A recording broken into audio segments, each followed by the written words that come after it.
Welcome back, everybody, as we are joined here by Alex Ish Gambit to talk about that victory. Alex, first and foremost, why Lulu? She looks cool. I have to ask quite seriously, where did you learn it from? Where did you discover it from? What's the origin of the Lulu pick? So there was one guy playing her in EU solo queue that is currently top 1 in solo queue on EU West. After that, I checked the Korean solo queue and there were 2 players. I followed their replays. I played against that guy on mid lane. And overall, I saw that Lulu is really strong. And after that, I decided to copy Korean rune page and masteries and try to play like that. And it went well. I've got a question. When you say you discovered that Lulu was strong, what about her? What is it that attracted you to the champion? And with the rest of the composition that you played today, what is it that made it work? So Lulu is really strong on mid lane. I was even possible to kill like Kayle 1 versus 1. Even though I was falling a bit behind in CS, it was more about I was feeling that Wukong is around mid lane all the time, and we didn't want to risk to fight them 2v2, and just like other lanes were winning, so my only thing was just saving the mid turret and not dying mid, and in mid-late game I would have that utility that I need. You say that it had a pretty hard time in lane versus the Kayle, yet they first picked it and you immediately locked it in. Were you going to play it no matter what, or does it work really well once you hit level 6? So I was more like playing it no matter what, because it's cool to pick it first, because if someone else will pick it, they will tell that I'm copycat, and now I will tell that they are copycat. Alex made it work in the LCS. Talk to me now about some of the itemization that you guys did throughout the game. Diamond Prox went for a bit more ability power on his Evelynn this week. He was going more attack damage last week. Genjis got very, very late Last Whisper. What drives the decision-making in buying items? So Genji didn't want to die like I did all the time, so he decided to buy GA first, or no, like 3rd item. And as for Diamond, I don't know, he just experiments with the builds all the time and he changes his mind, and I don't really know why is it happening and what is better, but I think overall the AP jungle item is not that bad. So just as a quick follow-up, as a team, do you guys not discuss itemizations on the champions you play, or do you just leave it to the individual players?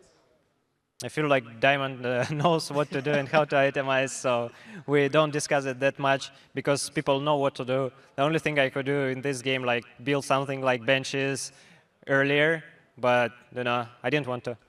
Yeah, but tell us maybe a little bit about that, because you did pretty good in lane. You were brawling it out with the Kayle, and then come mid and even late game, they were grouping up. It was quite hard for you guys to engage upon them. So how did you work around that? So we just needed time. We were scaling better in late game because we got like Lulu, Varus, and Trundle. And Trundle is scaling super good in late game. So overall, we were just waiting and gaining advantage. And it was them who needed to initiate all the time. But they did it really good with their comp, with Wukong and Annie flashing on me. And I think I could do a bit better with surviving.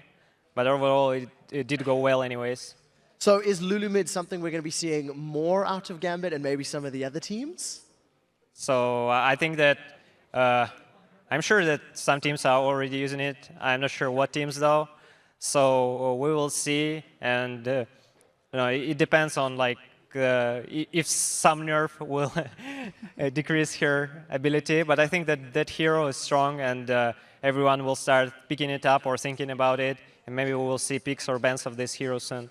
Picks, which is also her companion, so that works very well. Last question, next game coming up is going to be the Super Hot Crew as they take on Millennium. What are your guys' thoughts on that one? So I'm not sure yet. Like, that depended on picks overall, but Super Hot Crew looking really good. Not sure about Millennium, so I don't know, it's like 50-50. Yeah, I feel the same. I think Millennium had a couple of questions they needed to answer earlier, and it didn't really step up. If Super Hot Crew keep playing like they did on Friday last week, they might be able to beat Millennium. Yeah, very interesting matchup right there. Thank you very much, Alex. Keep bringing those picks out. We love that. And now let's send it back over to D-Man and the Fish Show. Thank you very much, Shox and Trevor. It is time for the Super Hot Crew to battle against Millennium. And of course, for the Super Hot Crew, the long journey to the LCS has been a bit of a wild roller coaster ride. Let's take a closer look at their Cinderella story.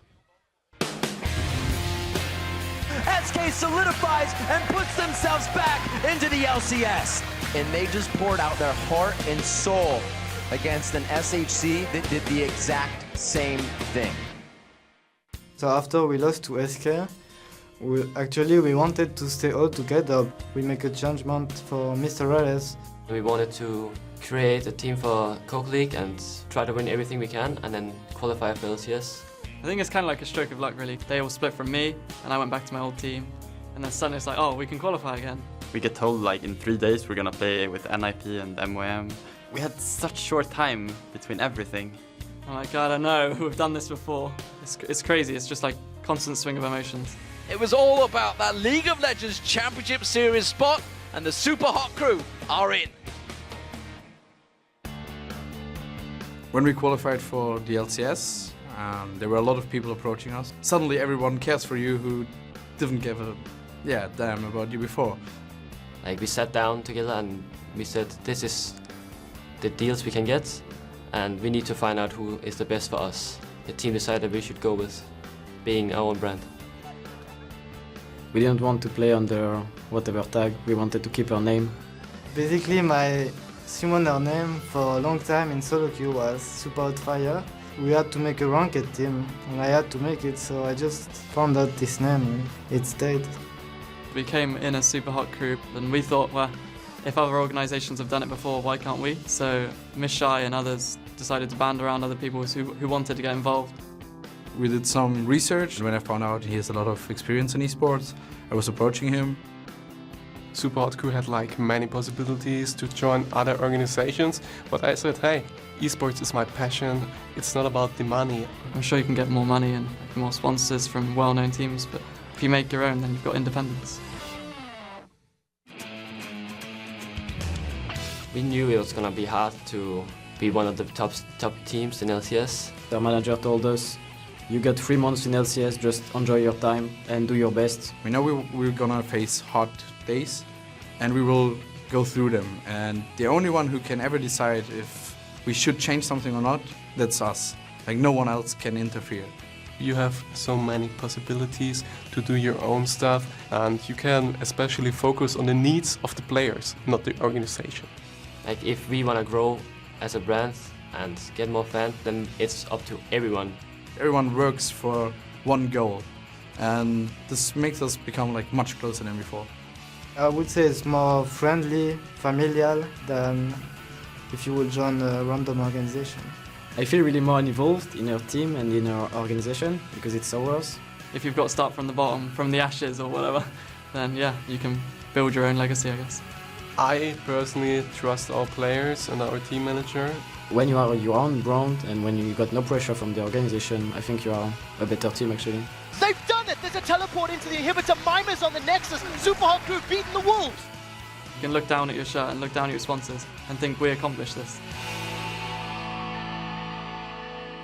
Very impressive stuff there. And honestly, I've seen it across the years in esports, the fact that these teams, they do join these big organizations, feel the pressure and often just fall apart. I mean, the thing is, when you join a new organization, you want to show to them they chose the right team. You want to show to them they can believe in you. So that's why you get this, like, even though they tell you, don't worry, we're not going to judge you on the results, you know they are, and you really want to prove to them that you're the right choice. Maybe we're seeing that with some teams in the league right now. Of course, the Super Hot Crew, though, are coming into week 4 after 2 great wins last week over SK Gaming and Copenhagen Wolves. Yeah, and the big surprise for me was the fact they played as a team. Like, everything worked for them. The solo laners, we called them out last week. They really stepped up. Especially Mimir impressed me so much. He had a KDA of 19. That is an amazing KDA to pull out, especially because he was hit so hard in the first few weeks. He really stepped it up. And both him, Mixa, and Mr. Rales were all on the Hot Player of the Week lineup. And that really shows how the whole team stepped up and how, you know, everyone just played so well. And of course, this was a team that had 4 members in the lowest KDA for their spots, so they really stepped it up. But where does it put Super Hot Crew now? Do we believe they can keep on winning the games? And you know, Mr. Rales himself tweeted, "Can I make it the dream 3 wins in a row?" I believe more in them as a team. I believe more in the solo laners right now. But the issue for me is still the fact that Impaler is so easy to ban out. He's only one on Pantheon and Vi, because he can do engages and he doesn't have to rely on his, you know, his his mechanics. So once he has these champions, he can make plays, but without them, we've only seen bad stuff coming out from both him and Super Hot Crew. So it's a bit too easy for me to actually make a game plan versus this team. And I think they really need to start improving it, or improving more the champion pools. For instance, I would like to see Wukong being picked up for Impaler. It kind of reminds me of both Vi and Pantheon in the way you can do the engages, you have good early game pressure, and you don't really rely on your skill shots. I mean, we just saw the 5-man Cyclone, so it's a possibility. It worked almost for the Copenhagen Wars. But of course, in the game versus Roccat, the lanes phase, it went well, but they felt a little off in the late game. Yeah, we're talking about Millennium right here. The fact that it didn't work for them in the late game, teamfight-wise, is a big issue for Millennium, and it shows the issue we had with Millennium for such a long time. Curb, he was roaming around early game though, setting up a lot of kills. It kind of stopped. As soon as teamfights were there, he went from 3-0 to 3-3. And everything just kind of went to nothing. I do like though the move they did with Aranea early game, putting him in the top lane to help Kevin out, get that lane snowballing, because it meant that you had both the mid lane and the top lane snowballing. It didn't work out for them, again, because once you get to teamfight, it's not the same Millennium that we used to see. Creaton though, I like the fact that he reminded me a bit of the Creaton from last season. He was very aggressive on Tristana. We saw him jumping into teamfights, trying to pick up kills and get out again. So I like that way of playing from Creaton. Just make sure he doesn't break his hand this time around, of course. But Millennium, they had a good early game, like you say, but they became a little overconfident. This is something we've seen from them before, and they started giving free kills to Roccat and just letting them get ahead. And this is the thing about Millennium. The shot calling, once they got out the laning phase, is not good enough. They went in, for instance, for the red buff and actually gave 2 free kills just to try and take away a red buff at like 25 minutes in the game. It doesn't really make any sense, and it's a very risky play. And they rely so much on the individual play from these players, because once you're in the team fights, the synergy is not there, the teamwork is not there, and they're not focusing the same targets. Well, they are the two teams. That's what we think they are anyway. Let's see how it develops, because let's check out those starting lineups. On the blue side, it is going to be the Super Hot Crew. It is Mima in the top lane. Great series from him last week. Impaler in the jungle. Another great series from him last week. Moops and Mr. Rales alongside his mixer is the duo lane, and they've all played so well last week. They all played so well, and it's time now for Millennium on the red side to actually step up their game. We have Kevin in the top lane, we have Aranea out in the jungle, we have Curb in the mid lane, Creaton as the AD carry, and Jiri on support. Well, these are the only 2 remaining teams that have yet to face each other on the Rift. And so for this match, well, we thought we'd look in the jungle for our featured matchup, which is Impaler up against Aranea. And this is actually 2 junglers that, you know, for me they're very similar. They play the same kind of champions, they have the same kind of play style, and they also want to be the one who makes the calls and the plays early game. But sadly, both of them have been weak points for the teams. We have to say it as it is. They haven't been able to step up really, except for maybe the last week for Impaler's side. But before that, they don't really have the impact they need. And that's an issue, because we're in a meta right now where you really need the jungler to do a lot of work. And of course, last week we saw Impaler playing Pantheon to great effect, and it's kind of Aranea's champion as well. Yeah, both of them, they really like this Pantheon, and it works for Impaler at least the same way as it's hard to say, as Vi, because you can do the early kills and also you can do the engage. Like, he wants to jump in with his Skyfall and then start the whole fight, make the call. And he doesn't even have to, you know, rely too much on his mechanics. He said himself in the interview how his mechanics, that's not what he's known for. The question for me, though, is will Pantheon now just be another must ban versus Super Hot Crew? Yes, your jungler, he's taking 2 bans, but then he's pretty much gone. Like, will we see Pantheon being banned away, or will they actually let it go through? What about Aranea, though, from Millennium? And of course, you know, we've talked about how he is kind of the shot caller. Both junglers are the shot callers for the teams, and he's been making maybe some wrong calls lately. Yeah, his calls has been a little bit off. Very aggressive calls. I mean, it's good if you can execute it, but if you kind of keep falling behind on it, it doesn't work. He's been very busy with his exams, and he's actually finally done with them now, so he can really start practicing. He has his gaming house, he's moving in there, and I expect to see Aranea really step it up now and become the leader that Millennium needs, and the one they had last season. The guy who always walked in front and made sure everyone was feeling all right and everyone was confident in themselves. Well, we are about to get into picks and bans, so what do we make of these 2 teams? Obviously, we've talked about the fact that Vi, Pantheon, these are big keys for the junglers. But what do we make of everyone else? We saw Kurt playing very well in the early game. up against Rocket. Yeah, as soon as Kerb gets something he can roam on, like a Gragas or LeBlanc, he's always an issue for other teams to deal with in the early game. So either he's going to be the target, or they're just going to go straight for the junglers and make sure that, you know, Aranea can get maybe an Elise, and then Super Hot Crew is kind of left with nothing. Well, Yasuo banned out. I'll tell you why I'm giggling, because earlier on when a couple of teams were turning up, I heard a lot of noise coming from Millennium Room, so I had to go in and talk to them.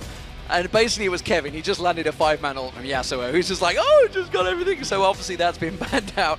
Also, Annie and Kassadin being taken away, Ziggs, Morgana, and Gragas. So lots of mid laners and supports being focused on this time around. And not a single jungler being ganked away. Yeah. Vi is open, Pantheon is open, Elise is open. It's going to be actually very fun to see what Super Crew goes with. Will they take the Elise like most teams? Or do they more want, you know, the heavy engaged one for Impaler's side?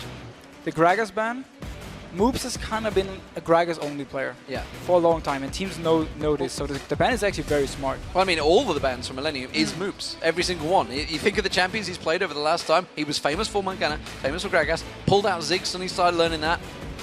Now what's he going to be left with? Well, he has Orianna. Kind of reminds of the same kind of champions. You can farm a lot, and he also has Kayle. He played it last week, and actually it went pretty well. It's the same kind of champion. You farm a lot early game, you get strong for the team fights. If they don't lock it in here, I haven't actually seen Kerb play Kayle before, so I'm not sure if he's going to pick it up. However, though, Morgana here, they love to play Morgana Caitlyn bot lane, like Morgana support, and just shove the wave constantly. That's what's weak, like Tristana, she's very weak against this heavy shove combos. So this actually opens up for Millennium going Tristana once again, if they were happy about it for first game. Caitlyn was locked in. Talk about, obviously, that he did play Tristana. To varying effects. We're still not sold on that one yet. It looks like it will be Thresh as the opener, of course. Does leave a couple of options open, but the Annie being banned out, of course, means that Mixer, who himself went for Morgana as support before, maybe was thinking about that, but of course that was banned out. Maybe, I mean, is that a respect ban? I mean, it did do very well for Super Hot Crew up against Roccat last week. It's a ban saying, we know you don't really play Annie. We're now picking away Thresh, which is the counter to Leona. So what is he going to go with? Is he going to fall back on a Nami? He's played it before. Or did he actually start practicing Annie? He didn't play it before. He never played it before in LCS. So I like the way Millennium is actually doing this, trying to shut down Mixer and also make it harder for Mr. Rylas to do anything in the lane then. He did early pick the Caitlyn, so he's going to be fairly safe and will be able to farm. Lucian coming in on the other side, basically saying Lucian, Caitlyn, they kind of go even in the lane. Yeah, I mean, it's basically saying, we didn't believe in Tristana either earlier on. I'm actually very happy that didn't go in for the Tristana here. She's a very weak pick against Caitlyn. Oh yeah, the Sonar. We played it as well before. Yeah. Oh yeah. And it works. I actually always liked Sonar versus Thresh because you have so much poke on him. As long as you can dodge the hooks, he can't really do anything to you, and you can just constantly poke him down. And if he does engage on you after level 6, you can counter-engage with your ultimate right in the face of him and a team. There is Pantheon being locked in, so it's Impaler going for that one. It worked very well for him last week. 2 wins on it. It means that Aranea won't have it available. Did also see a LeBlanc being hovered over by Kerb just at the end there. I think so. He actually instant locked it in. Kerb on these assassins where he can make plays. He really wants to pawn his moves. However, Orianna is actually very good versus LeBlanc, so they kind of open up for moves to go that route. Maybe trying to scam a little bit away from the Kayle. Pantheon pick. I think Super Hot Crew is one of the only teams who's actually not taking Elise when it's up, because they want to play to what they know they're good at, and they want to play with, and he doesn't even pick Elise. Anyhow, they want to play to where they know Impaler is good. They want him on the champions he can do engages on, and where he can do the early, like, very aggressive plays. Well, Elise was used by Aranea in the previous game against Rocket, but he's gone back to Lee Sin. It's a champion he played very well throughout the summer, and this time around, going to try and work it against the Super Hot Crew. Now the question is, will Aranea stay around the mid lane like we've seen him in the past weeks, constantly getting Kerb going, or will he shift the focus again more towards the top lane and try and get Kevin rolling and, you know, want Kerb to kind of win his lane alone? That's actually very interesting to see. I expect the bot lane to be kind of left alone though, because they will do fine with this fresh Lucian setup. Well, maybe the question's going to get answered here. Does Moobs play Kayle? Maybe he will be. It's an interesting pick. I was going to say that's a dangerous pick because Kayle can be very squishy early on, especially against LeBlanc. It will be an Orianna falling back on that one, and it's going to be a Mundo in the top for Maimer. Yeah, Maimer just constantly picks this Dr. Mundo. Yes, he loses the early game a little bit, but once you get to team fights, he's very strong. Orianna pick versus LeBlanc, very smart. can get a few skills in your shield early game, and you can just prevent all the damage from the Blank and just poke him out constantly. Warwick. Kevin actually went for Warwick. He did go for Warwick. And I quite like that versus Dr. Mundo because you get very tanky late game, you have a lot of impact, both is running teleport so they can follow each other, and this is pretty much a free farm lane for Warwick because Mundo won't be able to poke it down. It seems that the Millennium players are happy with it. Big smiles on their faces. They got a cheer from the crowd, of course, and it was locked in. So what do we make of these two teams? I mean, this is something we've seen before from Super Hot Crew. A couple of champions that actually, I think, will synergize very well. Yeah, they will synergize very well together if they can get the right engage, you know. Grand Skyfall coming in and then followed up by Sonar ultimate from Mixa. We saw him flash ultimate last time. It was so good. I have to kind of touch on something I said myself just before with the bot lane. Caitlyn, Sonar actually, if they get an early push going, they will pretty much force Lucian and Fresh to lose a lot of CS at the turret and therefore force Aranea to come down and help. So I expect them to actually draw a lot of attention early. Well, you've heard what Deficio and myself have to say about this one, but let's check what you guys at home think. According to the numbers, it is 52% of you have voted for the Super Hot Crew. I'd love to check. I think that may be the first vote that Super Hot Crew have won. Yeah, it was one of the first very close votes we actually have. So far, it's been very one-sided. I like the fact that people actually believe in both teams. This is a Super Hot Crew with confidence and a Millennium team who have to win. Like, they literally have to win this game. Well, you heard Alex's opinion. He thought the Super Hot Crew may well take this one as well because they've certainly been playing very well. So as we move into this game, what are you expecting to see from this one? We've seen Millennium winning out well in the lane phases, but also Super Hot Crew do very well in the lane phase as well. Yeah, both these teams are actually very good in the early game. I expect them to rely a lot on the junglers, and I expect them to be very aggressive early, try and set up kills. The top lane, that's more or less the farm phase lane, so they have to focus elsewhere. The bot lane could be a potential one with the Lantern from Jerry until a no mobility Sonar and try and shut her down early if Mr. Rales and Mixa go for the early push and trying to pressure the turret early. The final game of the night underway. Super Hot Crew as the blue team and Millennium as the red. And Millennium, well, they were famed for doing this. They did it a number of times over in Brazil, and Mr. Rales may well get caught out straight away. Is anybody going to flash engage? No, Jerry was far too far away from that one. It was actually very smart by Mr. Rales to run out in the river, because normally you stay in the bush and wait, and then Fresh can try like a blind hook. If he managed to hit you, you're pretty much dead or at least forced to use a flash. This time he just went straight out. He knew he would be there before Millennium, and he spotted him coming in.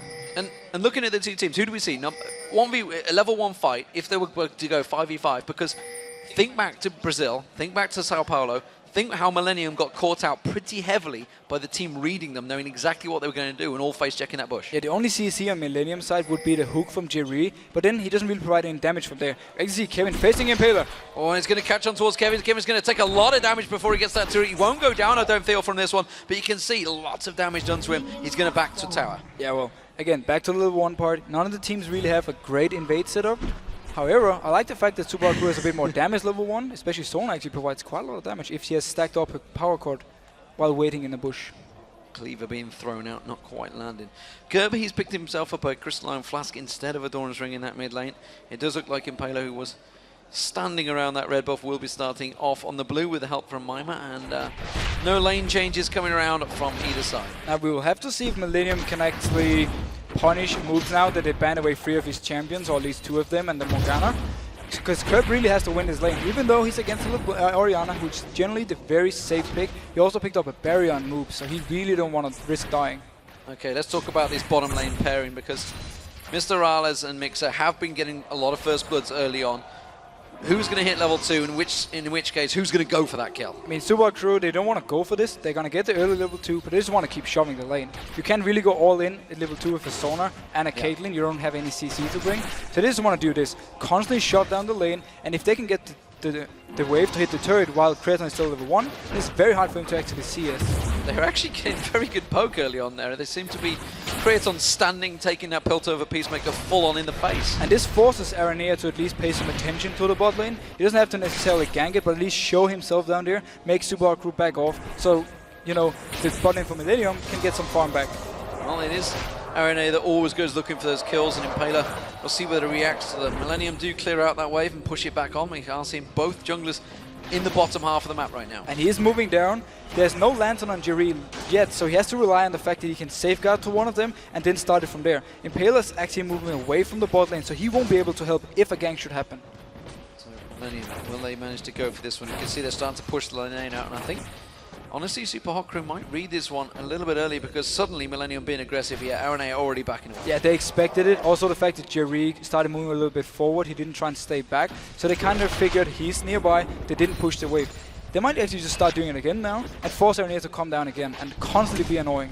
Keep him pressured maybe in that jungle. Mimer in this top lane, you can see he's shoving Kevin in towards the turret, but Kevin's not really going to have too many problems on Warwick. He can farm on the tower pretty easily.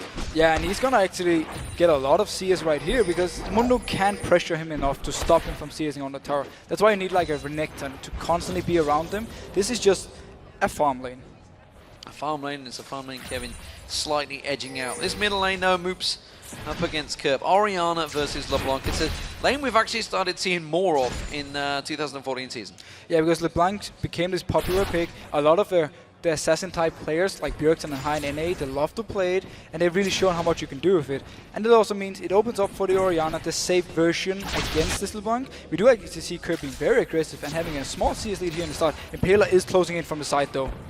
LeBlanc is a very tricky champion to close down, but again, that ward giving vision straight away and thinking of maybe putting a burst on Impaler himself there, which is why he backed off. And Aranir, he's lurking around this top lane, but he doesn't have a red buff, so they won't be able to do anything to Mimer. And as you said yourself, spotted out by a ward from Impaler's side, nothing really happening. Both are just going to go back to farming. If Impaler can hit an early level 6, he can do a very nice surprise gank to him. Okay, so we've seen the Mundo and Warwick before in this top lane. How does this stand when it comes to team fights? We know what Mundo's going to do. He's just going to be walking around this big tank. He's going to have Spirit Facade, Sunfire, Cape, health coming out his backside. Whereas Kevin's going to be slightly different, but he's just going to be lifestealing. Is it going to be the pain? Is he going to focus Mr. Rales? What's he going to go with his, I can never remember the name of it, Infinite Duress? Yep, exactly. Well, basically, with the Warwick, you have the ability to single out a target, have LeBlanc follow in with him and pop this target. And at the same time, if you do manage to, you know, win the fight, the chase potential of Warwick with his is it called Bloodlust? Whatever it is, Blood Hunt? Yep. To constantly chase after Super Hot Crew and try and get more kills. And what also Warwick brings, and it's actually something people forget, he gives attack speed to the entire team if they are around him when he pops his W. See how it works out for them as it is. Not a great deal of aggression coming out. Looks like J-Ree may well try and come down and force something on towards Super Hot Crew. Here comes RNA, the lantern's thrown out. They are going to go for Mixer. Does flash away very nicely, but he's going to get closed in. It should be First Blood. Who will take it? It will be Creaton that finally gets it out. And just as we talked about, Super Hot Crew was pushing up the lane, constantly being a pain for Millennium. They had to call Aranea to come down. This time there was a Lantern on Jerry, so it's a very easy gank to set up. And there's so low mobility on Sona, you can't really do anything once Fresh walks in your face. Moops getting bursted once again by Kerp in this mid lane, keeping the pressure on him. So, Millennium get First Blood. Will they follow it through? This is something they've done quite often. It works out very well. They have very good early game, but they tend to get a little overconfident, and it is RNA that tends to go for it. And Impaler's going to go face to face with Kevin, sees him out there, doesn't fancy it. That was so good. He actually spotted out Kevin because he was level 6, moving for the gank. Aranea was on the other side of the Wraith. They're going to collapse the 3 people onto moves, and they were trying to, you know, get Kerp even more rolling. He's actually already winning the lane by himself, CS-wise. That's very impressive. Or maybe also a little bit Moops not playing too well so far. Aranea spending a lot of time in this mid lane, trying to get this gank on towards Moops. Maybe it's Kerp making the calls, maybe suggesting it, but we see this bottom lane. Now that Millennium have got that First Blood down here, they're starting to be a bit more aggressive. Yeah, and Super Hot Crew has to be very careful because there's no flash on Mixer, so if RNA should be there again, or even if Mixer should be caught by Hook himself, he doesn't really have any chance of escaping if it goes wrong. LeBlanc making a move down to bottom, but instead it's just warding out that red buff. Moops will be picking up the blue.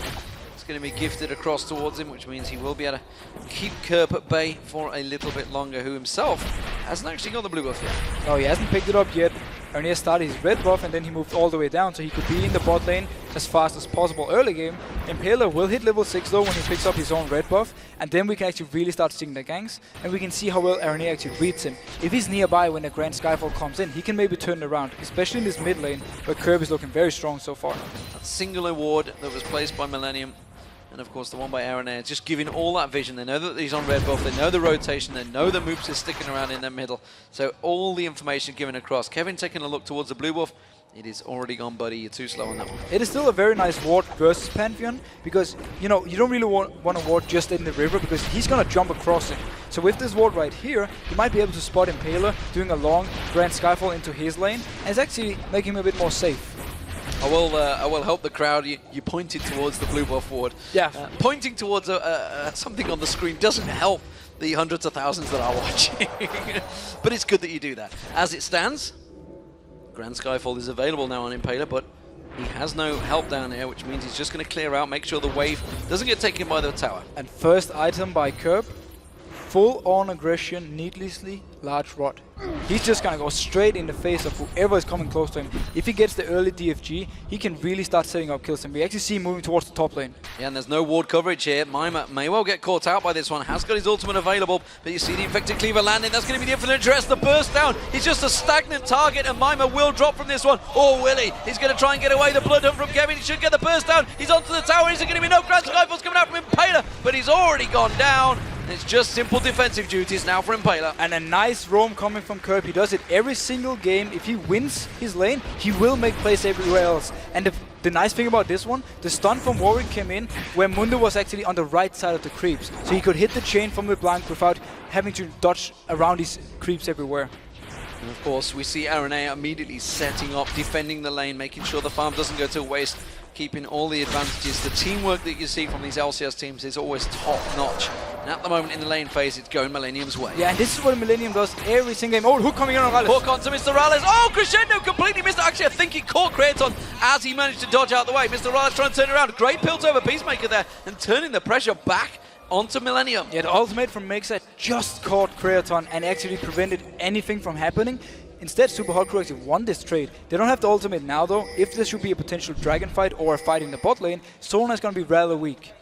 Millennium looking to try and make plays, safeguard on towards a ward there, but Aranea is going to get caught out. He kicks his Mixer. Mixer in trouble, no flash available. As he has, can he get out of it? Instead, it's going to be Aranea focus. No! They've let him go! Because in comes Kevin. Kevin teleporting in, Impaler's in trouble. Shockwave getting pulled by Moops, but it's not going to be enough to save him down. Impaler drops down. Kevin's going to get focused on Mr. Rallis, trying to kite them around the tower. Has he got the damage on Kevin? No! He just gets baited into it, and J-Ree picks up a kill. Now Moops is in trouble. Mima joins way too late in this fight. Way too late with the teleport from Mima. Had he come down earlier, he could have prevented some of these kills from happening. Instead, Millennium just picked up so many kills, and now Mima might even be caught out. Mima in trouble. Oh, the death sentence's not going to land, but J-Ree is sticking around, finally backing off, and that bottom lane creating a lot of plays. 3-0-1 Kraton. And now, talking back to the communication part, there was no ultimate on Sona, so they called Aranea to come down to start the fight, and Mixa went the completely wrong way around, got caught out, just died pretty much for free,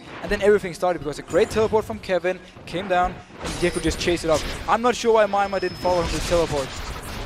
Paler's been late to the fight. Last time around he played Pantheon, he was countering so nicely, but this time around he was just too late. That Grand Skyfall is available, but not a great deal that he can do with that anymore. Spectral Cloud picked up by Mima in that top lane, who was really redundant in that fight, finally chugs his way up there, and again, ward being placed by Aranea on that blue buff, ready for it when it spawns. They want to fight for it, especially because Curb is so strong in the mid lane. He's more or less able to pop anyone at this point. So if they can set up a 3v3 scenario here, where Warwick picks a target with his ultimate, and then Curb goes straight on it, they can take the blue buff and, you know, keep the dominance going.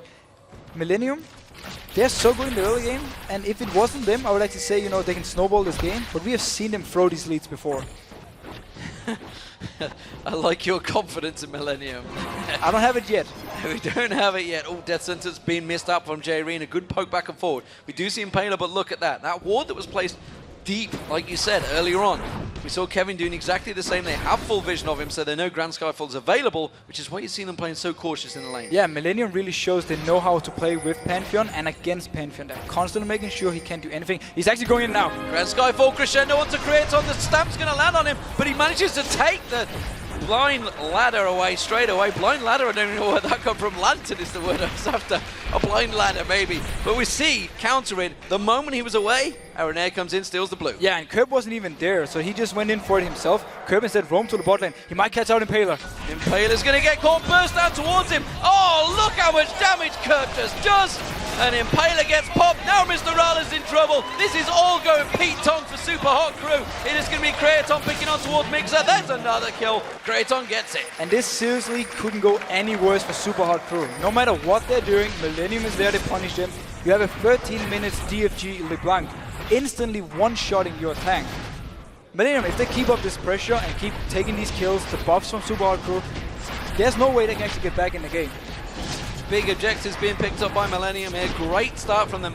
8-1 up in kills. Dragon going down. Tower being pressured on the bottom. Kraton's just keeping their waves, pushing in towards it. Doesn't want to take the tower down yet because they're doing so damn well in that lane. 4-0-3 now, Kraton. Yeah, there's no reason for Millennium to break the laning phase. If they can keep all the turrets up and just stay like this and just roam around, they can just keep picking up the kills. If they do take down the bot turret, they have to, you know, rotate somewhere else. And that's not what they want, especially with this combo. Zero impact from Impaler here. Walks past the ward in middle. Arenair says, thank you very much. I'm going to take your red away now. So he's taking the blue and the red from Super Hot Crew's jungle. And I love this way of playing from Arenair. This is what we need to see. He's really stepping up. He's constantly making sure that Impaler is getting nothing, no buffs.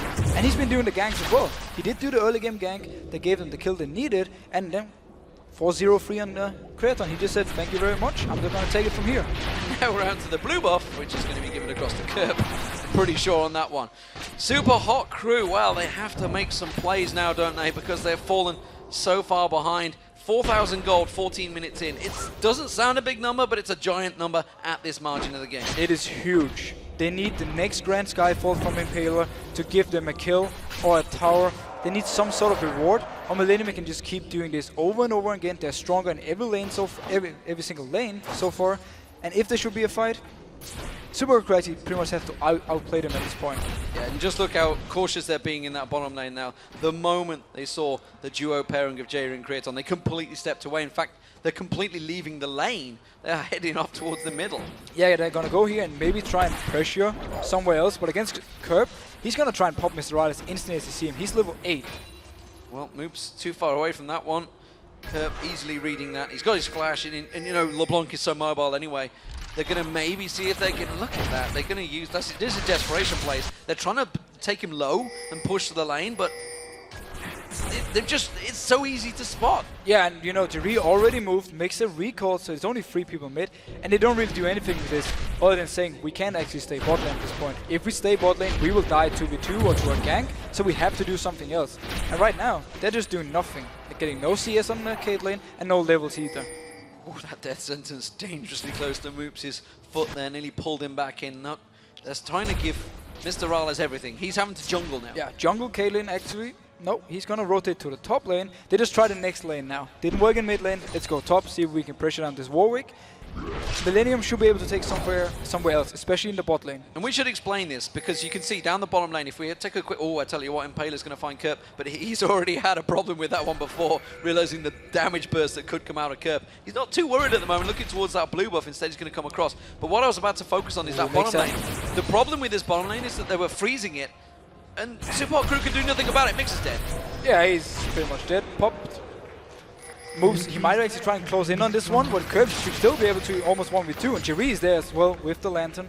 But as you talk about the bot lane, when they were freezing it, it's simply saying, if you get just close to any CS right here, we're going to try and land a hook with Jerry and just instantly kill you, because our AD carry is so strong compared to yours. And they're just leaving Kraton. He's now having his wicked way with the bottom lane. He's got that Bloodthirst, he's got the Sheen, he's building up all the damage he wants, taking towers for free. Yeah, and we see the Grand Skyfall coming in. Is it going to land on towards Kerb? Kerb just walks away, does manage to get stunned up. Oh, and look at the speed he's got. Takes the Lantern. Thank you very much, Jerry. They might, no, not even a minion wave in mid lane. They can't pressure this. Arenair's top lane now. If Kevin goes on to Mr. Rallis, he's going to have a very hard time surviving. Well, we do see Impaler heading up there, but of course, Grand Skyfall was just used out. Ward placement coming out from Kevin. No worries there. Kevin has just been untouched in his top lane. Infinite duress on towards Mr. Rales. That's going to kick in towards him. The kick actually taking him to the tower. Great crescendo coming out, but Kevin goes through him. He's like roadkill on the tower there, and now Mixer putting pressure on him. Kevin just walks away, no problem. There's really nothing Mixer can do. He did land his ultimate. Impaler wasn't nearby. It's been the story of Impaler this game. He's always been on the back foot. He didn't have his ultimate because he tried to use it in mid lane. So instead, Millennium picks up another kill. And right now for Super Hot Crew, things are just looking so hard, and they can't even stay in the lanes. They're trying to create something, anything, but it's just not working for them. Blue buff is going to get picked up. Not even going to be able to smite that one away, Impaler. It didn't have available, so there's no chance of that. And Kurt hanging around thinking, oh, I burst him before. I'd love to take another support and get myself a free kill. Look at Curb's items. He's almost having a death cap completed. We're at 18 minutes. He's almost having a death cap and a DFG. That is one shot to everything. Impaler. You're dead. Dear Impaler. Oh dear Impaler. It got blocked by his passive, but I think it's going to go down. Oh, the shockwave turn around! Is it going to be enough? Moop's going to try chasing now. Some flashes onto it, feels it. Yes, he gets it. Well, something for nothing at least. And actually, this is what they need. Millennium, they're known to be overconfident. If they can manage to get some free kills here and get maybe back in the game from Super Hot Crew's side, Moops is actually doing fairly well. This kill really helps him as well. If he can get some items and actually land a good shockwave in a team fight, they might be able to come back. It is still looking very hard, and Millennium really have to lose this game by themselves. They may well do that. They've done it before. The TP coming in behind. Oh, going to be a flash on towards him. Puts the box down, shocking up Mima. Mima on that tower. Look at J-Reed. They've got to realise the fact that he's on that turret. Moop's taken so low now. Kevin trying to work him out. J-Reed will go down, but Moops is going to follow. Now Mima's going to be the next focus coming in. Down the bottom is going to be Kratos focusing towards him. Doesn't manage to get the damage down. The culling coming out. It's going to wipe out the minions. Kevin can tank this tower for days. And it's going to be Kratos getting yet another kill. 5-0-3 now. And the barrier actually gave Moops a kill. He was able to survive long enough to pick up the kill on Jerry. Again, this is what they need. Millennium quickly counter engages and they can take this turret. Now they're going to go in towards Impaler. Aranea tanking out too much damage maybe. Heartseeker trying to keep him at bay, but again Mixer's going to get focused on. Oh, that kick would have landed. I'm pretty sure Aranea would have followed. And Curb is here coming to the party from the side. He's not spotted by a ward. Will he try and go again on Impaler? Oh, Impaler, you are in all sorts of trouble so often so far in this game, but it is going to be the dragon that Millennium focus on. Kerper's not done yet. He's still in that mid lane. He's looking for kills. And he will just keep trying. Will Impaler? No, he doesn't really have anything to go in with except for his ultimate, certain death.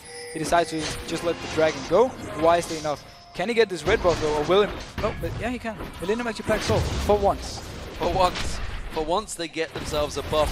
Blue buff will go across the curb. He's going to continue on his merry way. Rabadon's death cap almost completed social shoes. Doesn't even need them. He's just popping people for fun right now. And of course, this is something we've seen with LeBlancs in the past. And, you know, considering we kind of wasn't sure on the LeBlanc picks in the first 2 weeks, it didn't really work out very well in Europe. Of course, we've seen it working well in North America, but, you know, the mid laners are not as good there. So as it is in Europe, it's not quite working out. Fuck with that one. Right. I'm just gonna say that the Blanc for me is a very safe pick. You can take it if you actually feel you can win the lane, and then you can just have so much impact. That's also why they love, you know, we see it so much in NA where Bjergsen is just dominating everything. He's doing it on the Blanc most of the time. Well, Aranea is going to be taking that red buff, looking for the kills. Kerp still lingering. See, he's just trying to stay in the blind spot, just around the corner so he can get some of that burst down, putting those wards in that mid lane, but nobody really falling for it anymore. And when he actually recalls, he will be able to pick up this death cap and start working towards maybe a void staff, just to even more damage. Generally, the entire team of Millennium, except for Aranea, is going, you know, very damage route right now because they are ahead and they want to keep snowballing it. The question for me though is, can Millennium actually hold on to this lead? Well, it's a question we've always wondered many times. There's a question against Rockout. Crescendo completely misses from Mixer there, whiffed it totally, and now they focus Shockwave on towards Aranea and J-Reed, acing the holes coming through. J-Reed's taken low from this one. Impaler may be able to land a spear on towards him, but no, Safeguard comes back in. Mima gets taken low. Kevin goes in and turns the lock in towards him, but he gets taken down nicely. Good to stun from Impaler there. Kratos low with the culling coming out. He's just massacring in the team. Now he's going to get focused on. If Baylor gets locked in there, that's going to be a great death sentence coming out. Now they're going to focus on towards Moops. Moops is going to have to run away from this one. It's a messy, messy fight from both teams and a 2-for-2 trade. But respect to Super Hot Crew for actually going even in this fight. They managed to pick up an early kill. Very good shockwave by Moops. They chased it on a little bit too far, and Curb came in. He actually used his whole combo on Mimar at first and didn't kill him. That's why he couldn't really do anything until his cooldowns were ready again. He popped in and then he got the kills he needed. Millennium, we mentioned how many times they've gone a little too aggressive, and a great game dissonance coming out, but that will be the turret. Curb just trying to use his Mimic there to just try and bait something from Moops. And the guy that was targeted by all the bans from Millennium is actually the one who has to really step up from Super Hot Crew. He's 3-1 and 2, he's almost completing his death cap, and he's actually having quite a lot of damage. If he can keep going like this, Super Hot Crew actually have a chance in the fight. As it stands, Super Hot Crew trying their best to get themselves back into this one. We have to touch a little bit on the fact that hard engaging from Super Hot Crew is very hard against this team. Very mobile Millennium. We saw before the flash ulti coming in from Mixer, dashed away by Kraton and jumped away by Curb. So it's going to be very hard for him to actually hit anything, especially also because Ernier can do the same. He can like dash to a ward. It is going to be the Super Hot Crew this time around picking that blue buff up for Moops. That's important. He needs that. Kevin's going to take that top lane turret. One more swipe of his claw will do that. And they will back away. But Millennium, they're looking for kills. Impaler's going to get found. He's going to get kicked. He's going to get punted. It's going to be Kirk coming in. And once again, destruction from Millennium. Yeah, but do you see actually the Oh, wow. What are you doing, Mr. Rales? Out of position, trying to create anything, trying to get some farm that Kraton and J-Ree just find him easily. Yeah, just when Super Hot Crew actually had a good team fight, they just do two things so wrong. First of all, Impaler stays around just to throw a spear in the face of Ernier, even though there's a risk of Kirk being nearby, has to give up his life. Mr. Rales, he had to shove up the ball lane to try and get some farm, and he just got caught out of position. Kick on Mixer, Lee Syndrome, he had so many wards placed out there. Pretty making sure they get that full vision. It was put down a minute ago. Kraton now down in this bottom lane. It's J-Ree that's tanking out that turret. They're going to take this inner turret down, no problem, I doubt that. For Millennium, that takes it 5-0 in turrets. And look what Millennium is doing right now. They're scared of team fighting, so they just spread out on the entire map, and they keep Curb in the mid lane, and then he can roam towards bot now. See J-Ree with the hook. Flash death sentence on Mixer straight away. He does get the crescendo out at the end, but it's not going to get him a kill. Or will it? No! Sidestep, Mr. Rales, infinite duress. Mr. Rales runs away. Impaler's just trying to dash away from that one, and it is going to be Kevin again taking all those tower hits. Millennium just creating everything they can against Super Hot Crew. Yeah, just as we talked about, they want to spread out Super Hot Crew and then try and make a pick, especially with this LeBlanc and also an amazing flash hook coming in from J-Ree, setting everything up. They do have to back up though. They can't really push on this Orianna at the moment. At the moment, it seems that Millennium are just in control of this game. 18-5 in kills, and I just want to quantify talking about these mid laners because, ladies and gentlemen, Bjergsen is European. I don't care if he's in North America right now. He's still a European player. We're keeping him. He's still my little Bjergsen. He's your little Bjergsen. My little Bjergsen. You've said different words to Bjergsen, I believe, on camera in the past. We won't go to that right now, though. Definitely not. I really like Bjergsen. I'm very happy he's doing well in NA, and I wish the best for him. But back to this game. Millennium are just totally dominating right now. Super Hot Crew, we've talked about before how they do well in the early game and then they manage to turn the game. This is probably another situation. I don't think we've ever seen them come back from a dangerous situation like this. No, we haven't really seen them as a team pile up and make the comeback. But so far, they're actually doing the right thing. They're just constantly farming away like they should be doing. Millennium, I have a weird feeling right now that they're actually scared of trying to do too much. That's why they want to make these picks and then set something up. We haven't even seen them trying to get vision control of the Baron area. That's actually Super Hot Crew who's having the wards there. So Millennium right now, just waiting out a little bit, maybe waiting for a few key items on a certain champions. So let's talk about this impact that Warwick's had in this game, because he's got a 100% win rate so far, looking like it's going to stay that way. This is the 3 of 3 now win rate for Warwick. Is this really a champion we're going to have to start looking at? Because again, infinite duress on Mimar. Mimar tanking out the turret, quite a lot of damage coming towards him, but nobody else really going to follow this up. Oh, that's as I say that. Millennium dash up that mid lane. Oh, he's teleporting. Oh, he's teleporting. Yeah. He's gone. Nice. Warwick I like him very much versus Dr. Mundo because it's this farm lane and you have to teleport. They are starting the Baron though, and there's a ward on it. Will Super Hot Crew react to this? Well, Kraton trying to tank it out. Arena's going to come in. They realize the rest of Super Hot Crew going to have to come in for it. Are they going to be able to do anything about it? Crescendo's available. Flash is available. Can they get closed in the right time? Curb's taking pretty low on damage here. The rest of Super Hot Crew don't come in. But let him. Oh, Lee Syndrome kicks in for Arena. He goes deep on this one. Kicks Mixer in towards that. Mixer not able to do anything. Crescendo was not even used. Arena goes down. It's a 1-for-1 so far. Curb comes back around. Mr. Rales trying to catch him out. Uh-oh, that's trouble for Mr. Rales. He gets popped by Curb. Back and forth action, but it's another 2-for-1, and Kevin continuing to put pressure on Super Hot Crew. Again, kind of messy fight. Mixer got caught by the kick from Lee Sin and into a hook, and he just died from there. Oh, Jerry actually been caught out. Jerry does get the death sentence down. The shockwave was used, but just not enough damage, even on the support. Again, if you're so far ahead in gold as Millennium are right now, you need to be able to win this fight, you know, more convincingly.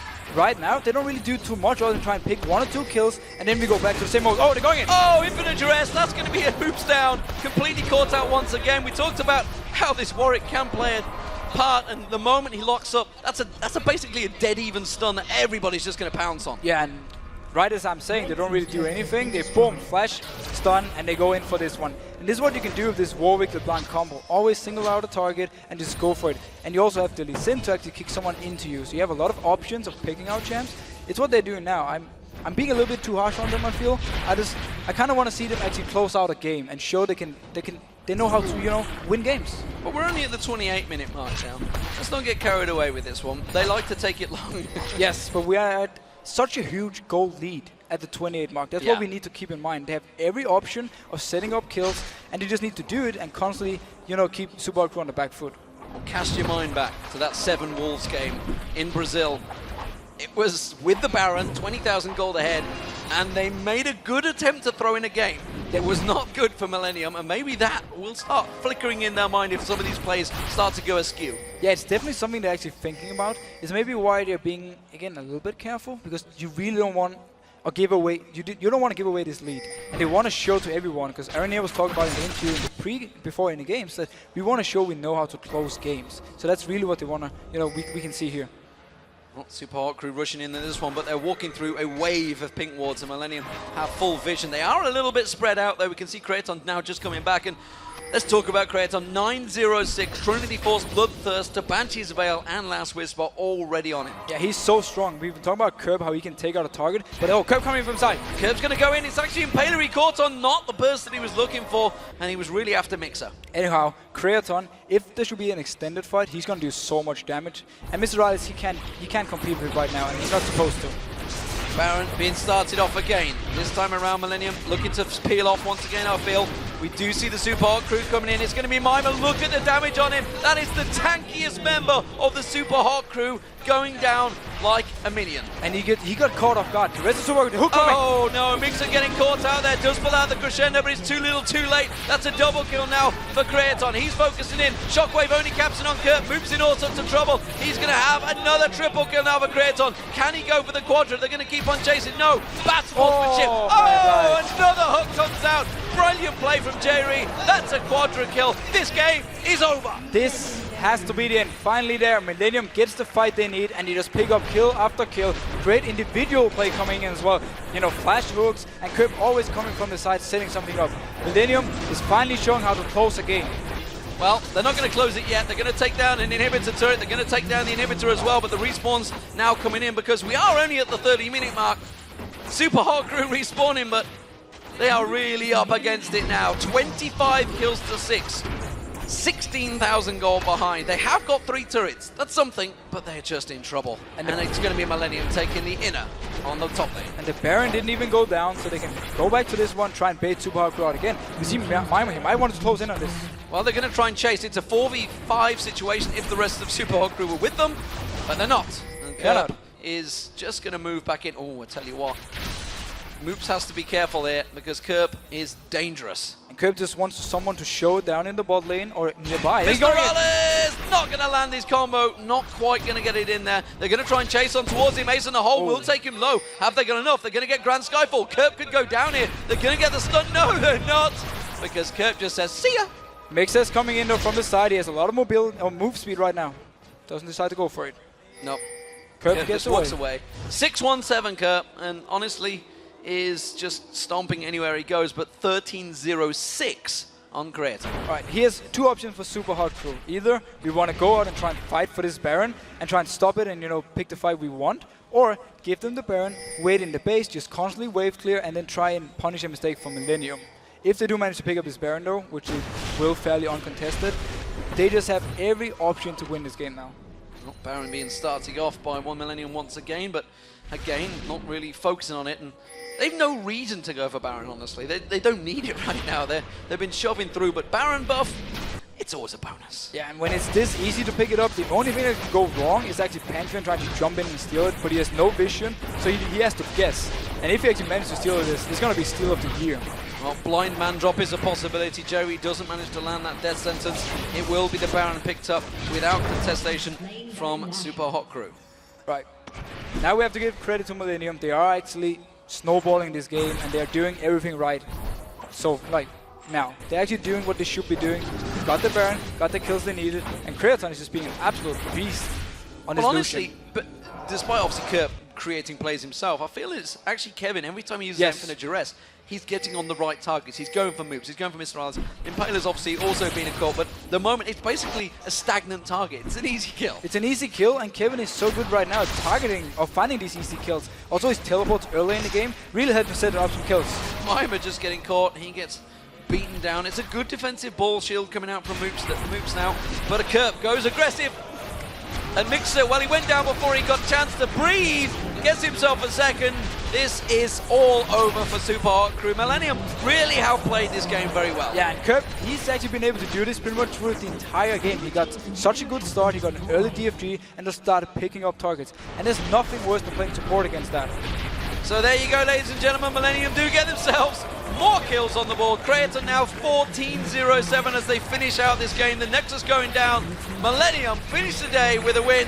And the Super Hot Crew, well, there is no dream. They cannot get 3-0. They're back to losing ways. I think this was one of the most one-sided early games we have seen in the current season of LCS. And that's also why, you know, we're being a little bit harsh on Millennium. We wanted them to, you know, constantly pressure this lead they had.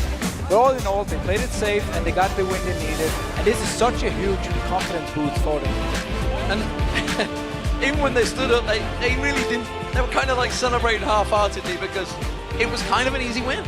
It was a bit of an easy win. Everything went well for them early game. They won the lanes. And again, highlight the teleport from Kevin coming down where they picked up the 4 kills, I think it was, in the bot lane. It was basically a huge turning point where they just got so far ahead. There wasn't really anything Super Hot Crew could do to get back in the game. And what do we take from Millennium for this one? Because I believe that's only their 3rd victory in the LCS. They're still down that bottom area. Of course, Alliance just picked themselves up their 3rd victory as well today. So they're not out of it yet. They're still down that bottom of the table. They're still down at the bottom. We saw some good points, though. They got very far ahead early game against actually a Super Hot Crew team who's been doing fairly well early game. So they really showed in some great individual play. And also, I like the rotation and coordination this time. You know, whenever Kerp was roaming, Ernier went into the mid lane, he defended it there, got the farm he needed, and when the bot lane needed help, Ernier was there, picked up the kill, so everything really worked for them, and then they just kept using this LeBlanc to pick up kills in the mid game, and if there was a fight, Creaton was there to take a lot of kills. And we should mention J-Ree there, just giving the thumbs up to the screen. Oh yeah, flash hooks. Some great flash hooks in that I think he did 3 of them actually, and he, you know, every time he gave a kill, and he just gave a bigger advantage for Millennium, so gotta highlight that one, that was amazing. Of course, you can't have great AD carries without support. But speaking of great AD carries, it's great to see Creaton back in winning ways. 13-0-7, I believe he ended the game with there. You know, he was the man that was carrying the team before. This is going to give him a confidence boost. Of course, and this is also him showing to the team, you can still trust in me. Yeah. Give me the kills early game like he got this time, and I will carry this game in every single team fight. He didn't do a single misstep. I don't even think he died. And this is interesting because Creaton's probably been the most vocal of all AD carries, saying AD carries, they're not as good as they used to be. They can't carry games, but pretty sure they just proved that they can. They can definitely do a lot. Once we get to these team fights, if you can't really kill them, and they can do so much. AD carries for me, at least in Europe, have really stepped up. There was the old argument before that NA had the AD carries, Europe had the mid laners. Right now, I really feel we have so many good AD carries in Europe. Like pretty much all the bot lanes are actually doing well. Yeah. Well, we'll see how that works out for them. Super Hot Crew, where do they take it from here? They're now taking a loss. I don't think they'll be too shocked by it. You know, they talked in the opening feature that how they're, you know, building themselves up. Everything they do is all about themselves, all backing themselves. Any sponsors they pick up, it's all the hard work they've done. There's a lot of hard work for them in the future. There is, but this is one of those games you just kind of want to forget. You look at the early game, what I didn't follow with his TP, and all, you know, the lane matchups, how do we like them? And then from there on you kind of say, we lost the early game so hard, we couldn't do anything. And then you kind of forget the game and you move on to the next one. So I expect them to go home, really prepare for tomorrow, and then come in and show like a new super hot crew. So let's look back over the day. Let's see what we make of it. Alliance taking down Fnatic. Yes. Fantastic result for them. Now Millennium picking up a win. The bottom of the table is all winning. With Super Hot Crew losing, I believe they're all going to be pretty close down this bottom of the table. Again, we're looking at a tied situation. You were obviously in that last year yourself, in that crazy tied situation throughout the season. Is it a case of everyone in Europe can beat everyone? Or is it just a simple case of Fnatic and Gambit are slightly ahead of everyone else? I feel overall Fnatic Gambit, yeah, they're just a small step above the rest. But everyone is, you know, the teams are very coordinated. They practice a lot. That's the thing in Europe. It's normal to scrim about 8-9 hours a day. And then you watch replays and prepare from there. So all these teams are taking it super serious. And that's why we have these close games that if one team makes a mistake, the other one will punish it. We saw the same thing for Fnatic. Even though we were like, oh, Fnatic, so good. They can make mistakes, and Alliance could punish it, even though they were the bottom team, and take the win. And this is just Europe all over again from last season. Well, we'll see where they have one of those crazy tie situations, but that's a long way off. We're only in week 4, ladies and gentlemen. For now, though, let's head over to Shox and Quickshot, who are standing by with Millennium's Creaton, the man that got 1307. Thank you very much, guys. We are indeed joined by the 80 carry for Team Millennium, Creaton. Great win here, but I want to go back and recap the day for you guys, because it started out not so well versus Roccat. And for you on that Tristana, that didn't really work out, so talk us through that. To be honest, I couldn't do anything in this game because we threw the game pretty hard, as we usually do. And at this point, they were too tanky to do anything, so basically I was useless. But yeah, that's it. So how do you reset from that, and what was the plan going into this one, specifically versus the Super Hot Crew? We were like, we went 2-6, so we were like, we don't care. Let's play whatever, and let's see. And it worked out. And we were talking about Warwick a lot, because every time Jerry plays Warwick at solo queue, he wins. So he was like, play goddamn Warwick, and it worked. So it's interesting you highlight the Warwick, because it kind of felt like you and Kerp had phenomenal games. I think you went 14-0-7 at the end there. Kerp didn't get, gave up very few deaths. What helped the two of you really picking up all those kills and destroying Super Crew in this match? To be honest, I think we just played correctly or they played bad. I'm not really sure. I have to watch replay, but I felt like getting kills on bot lane was really easy this game. Can you make maybe the comparison? What went right here that went wrong just 2 matches before? I already explained. We played good early game against Roccat, but then we threw the game like morons, and that's it. So that's a very strong word. And, Millennium have had some struggles closing games out. So how do you and the rest of the team actually step back and approach that? How do you tackle that big problem? I feel like we are all 5 great players, but no one of us can really shot call really good. And we have troubles, like we struggle a lot during the game. We don't talk that much inside the game. We don't have like fresh ideas what to do, like when to push, when to split push, and things like this. And we try to figure it out. And I hope for the next week, because we play Fnatic and Gambit, it's going to work. So explain to me how the shot calling works in Millennium. If you said you don't have a clear shot caller, you've got the loudest player in the LCS, Aranea, on that stage. Is he not the in-game caller, or how does that structure work? I wouldn't say he's a caller right now. Maybe he's the loudest person, but it doesn't mean that he's going to make a great calls or something like this. And basically, we just throw ideas and we try to follow up. Someone doesn't follow up, we get called, blah, blah, blah, and we lose. Is that something you think you can work on, or do you think you will just find a style to work around that and say, well, if we just go chaotic, apparently it works, but maybe it doesn't? I guess so. I feel like Team Roccat plays like this. They just go in, YOLO, and they win, so we may try this one. Now, do you think the same sort of solo queue approach to the game would work against stronger opponents? If you went in with that YOLO mindset, could you take down Gambit or Fnatic right now? I think we could. If we can get some kills on Lucian Thresh, then we can snowball easily, as you could see in this game. Same with LeBlanc, and I think it can work. Yeah, you touched on that Lucian Thresh, and you have been quoted in the past to say, I think it's really hard right now for AD carries. Do you feel like you can only do it on Lucian right now, or how's that work? I could do the same on Tristana, Ezreal, Jinx, it doesn't matter. What matters is to create a situation when we can make a successful gank and snowball from this moment. Let's talk about that quote, because it's something we as shoutcasters like to talk about a lot. About 2 or 3 weeks ago, you were saying that you don't feel like AD carries are in a good position. Not too much has changed in the game since then. Has your viewpoint changed? No. And why not? Explain to us. Because I deal no damage in late game. I don't know. Maybe it's because we play so bad, as a team, and I deal no damage. Or maybe I'm playing bad. I just don't know. Well, you definitely haven't played bad in this game, but you seem to be quite, I don't know how to put it, like, oh, we don't care about this matchup, we'll see, whatever. Is it not maybe someone needed to pick you guys up and say, come on, guys, let's go for this, because if we play like this, we can do it? Of course we wanted to win and play our best, but we were just mentally destroyed after the first game because it was 5th or 6th game we threw in the LCS. So we were just yeah, whatever. Just pick Warwick, go. I've got a question about your mentality. Winning IEM Sao Paulo, was that a very positive experience for your team? And did it make you more confident coming into this week's games? Or, how did that affect your mindset? Actually, I'm not more confident after winning Sao Paulo because Brazilian players are much worse than European. I don't try to flame or something, I'm just telling the truth. It was much easier to play in Brazil than here. It's really hard to win a single match here, because we throw so much, I don't know what to say. Well, for the very final question, you've been saying you throw games so quickly.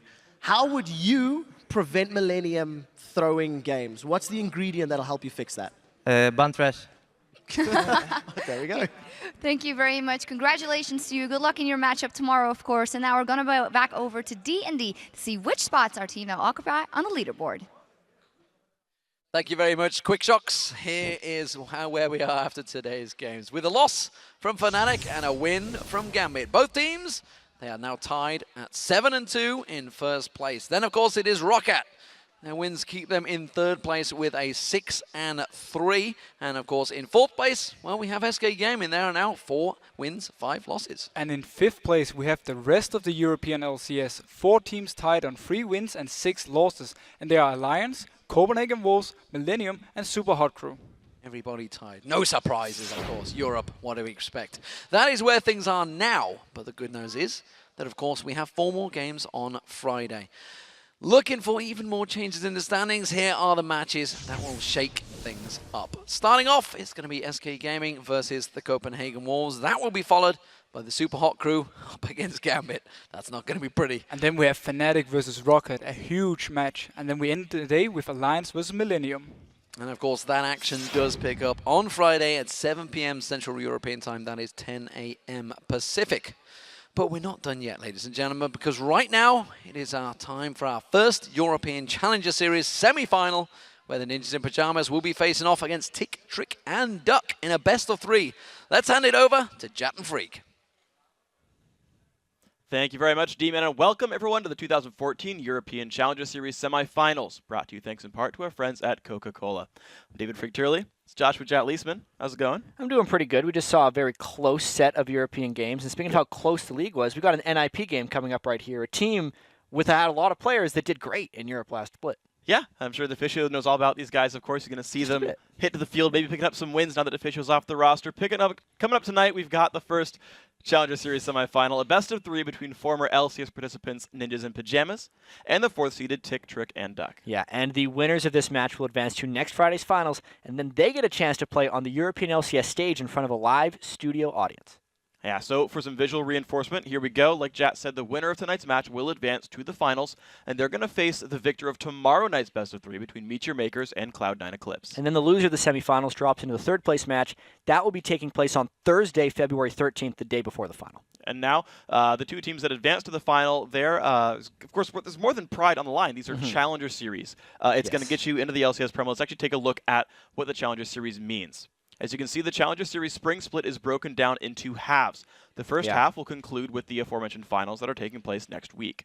Yeah, and the top teams that finish in the top 3 will automatically advance to the second Spring Series, and they earn a load of Challenger points in the process. The 6 teams that accumulate the most Challenger Series points over the 2 halves combined will advance to the Challenger Series playoffs, with the top 3 then earning a spot in the LCS Summer Promotion Tournament. So that means tonight's semifinal could be the difference between a shot at an LCS spot and another split doing the whole Challenger ranked 5s, qualify in craziness that these guys have went through. Bit of pressure. Gotta make it happen. I think so. Most of the Challenger has been a lot about kind of proving yourselves for these guys, but now they're down to this section. It's kind of time to get down to business. It kind of gets hyped up over the course of time. Now, guys, that was a lot of information, so if you have any questions, just head over to lolesports.com and you'll keep everything up to date. Yeah, pull down the menu under Leagues and Tournaments, select the European Challenger Series, and then you might have your questions answered. Might just happen. And if you don't, just tweet at Freak, and he'll answer all of them for you. At Riot Freak. Yeah. I'm sure someone else has at Freak. Yeah, probably. I would love They'd to be have really it. confused. If you have it, let me know. I'll take it off your hands. No big deal.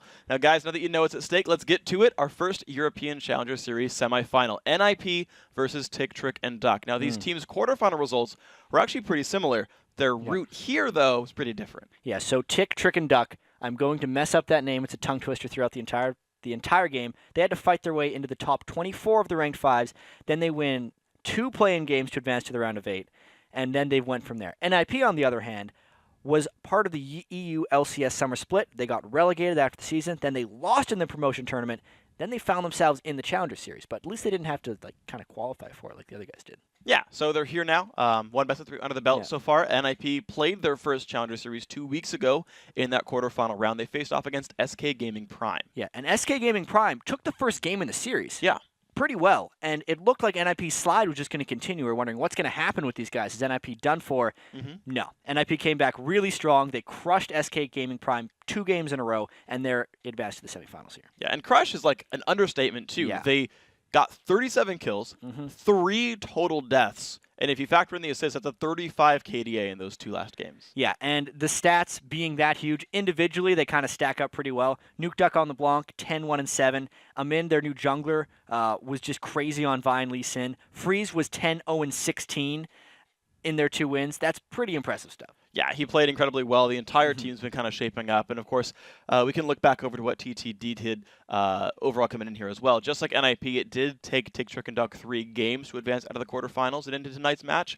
But unlike their opponents, it was actually really close the entire time between them and Storm Games Clan. Yeah, you and I were actually casting that game, so I remember it a bit better. The first 2 games were very tight, with Tick, Trick, and Duck winning game 1, and then SGC won game 2.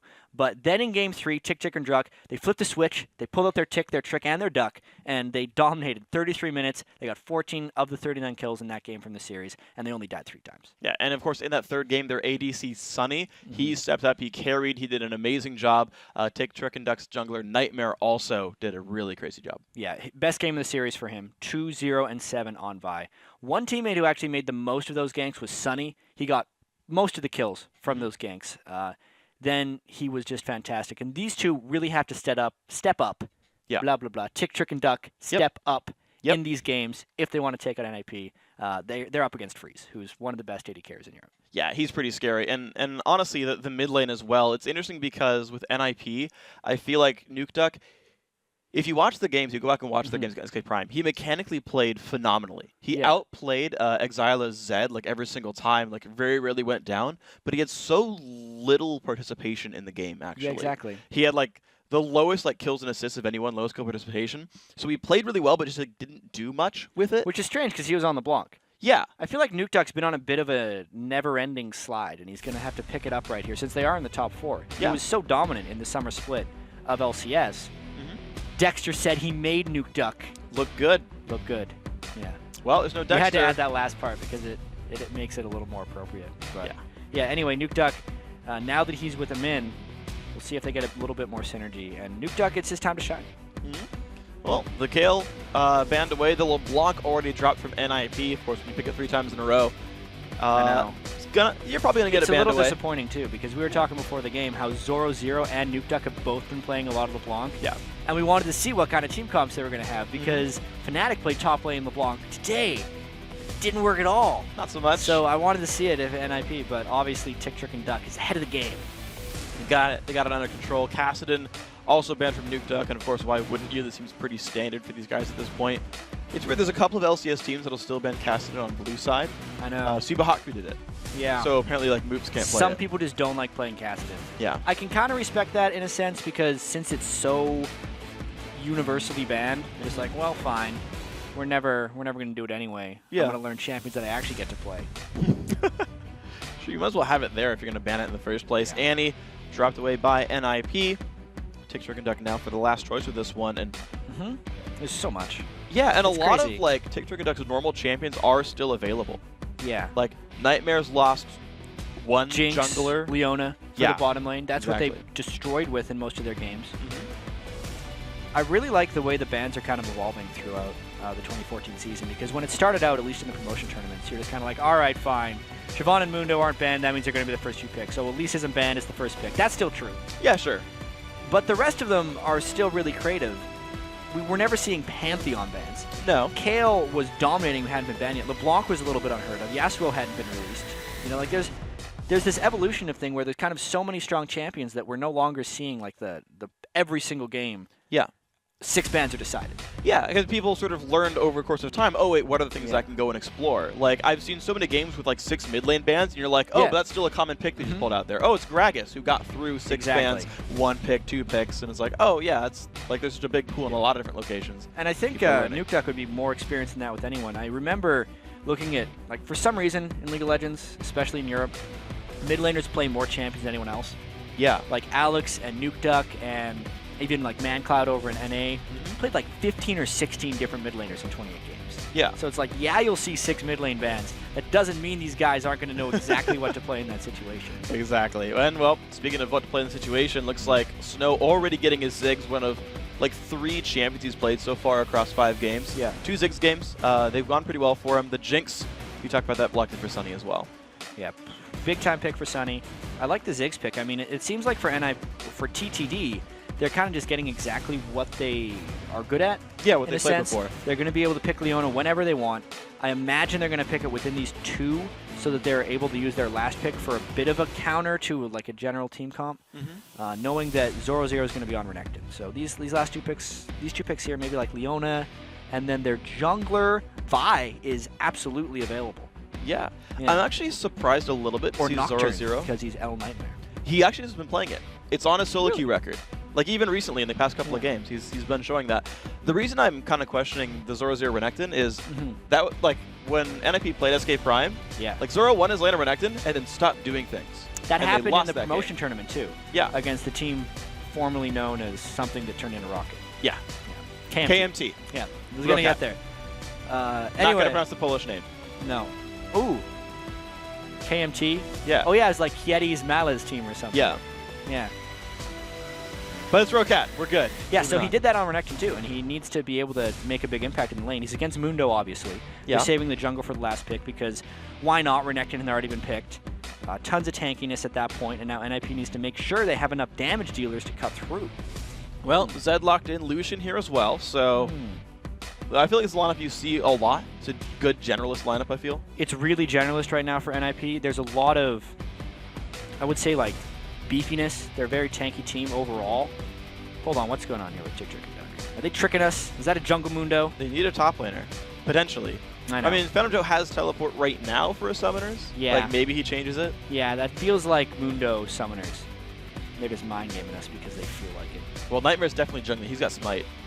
That is probably true. Yeah, I don't think he'll change that And we had this talk earlier, like, there's an L in front of his name, but we're just calling him Nightmare. And I was like, what if it's actually El Nightmare, like El Toro, El Diablo, right? But he just didn't, he wanted to have more space in case he had like a really long gamer tag beforehand, like Tick, Trick, and Duck. What if they wanted to put like 7 letters in front of there? He'd be trying to save space.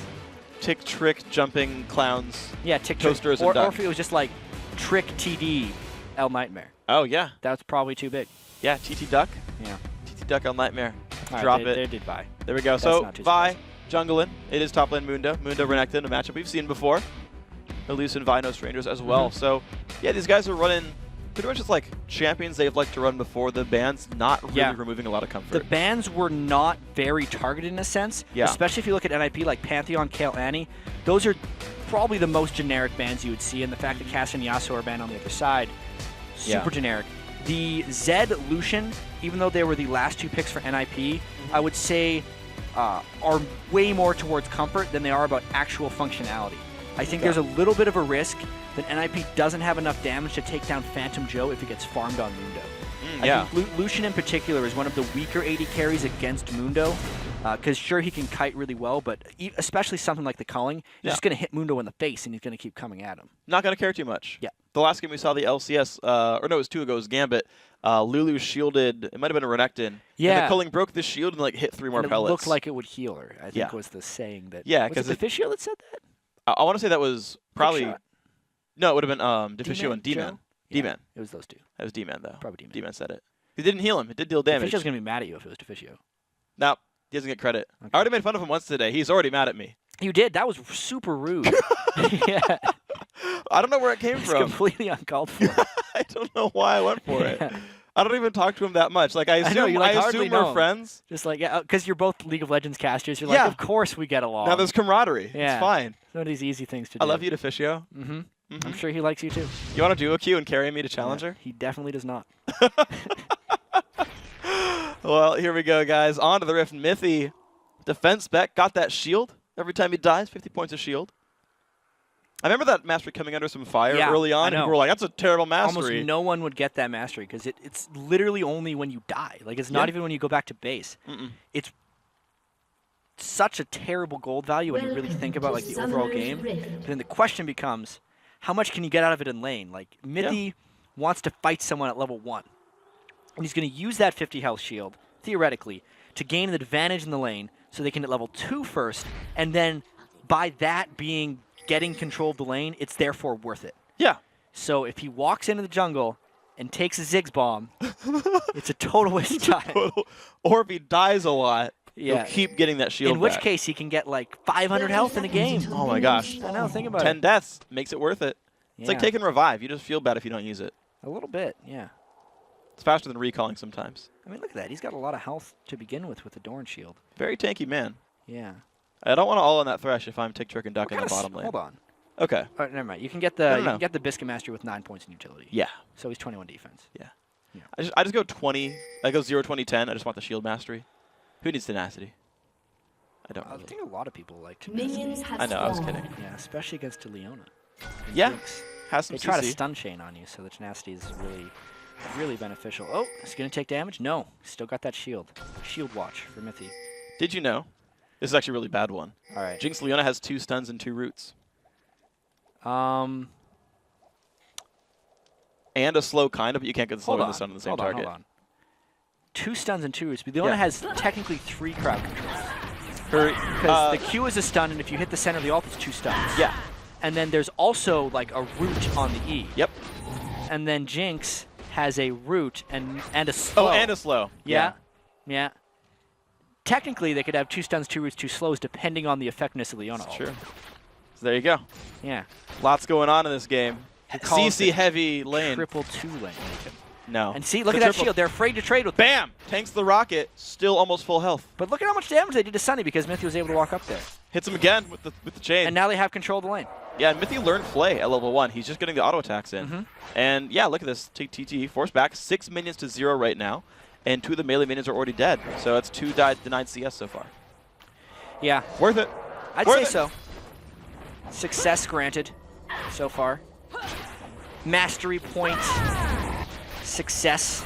Yep. You can see the junglers clearing pretty normally. Elise is just ridiculous in speed. Sometimes I see Elise's even start with wards because they take such a small amount of damage in the jungle that they can afford putting an early ward out. But he's not afraid of El Nightmare's counter jungling.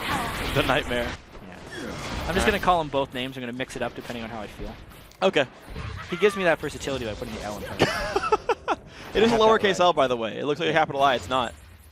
And he even like re-tagged on live, like because they all put TikTok and Duck tags on their accounts, and he kept the L. It wasn't like Nightmare got taken and he wanted to put characters in there. Yeah. Because like Bonaparte and Sunny renamed themselves. He might have been afraid that someone would take the name TTDL Nightmare if he was TTD Nightmare and steal his identity.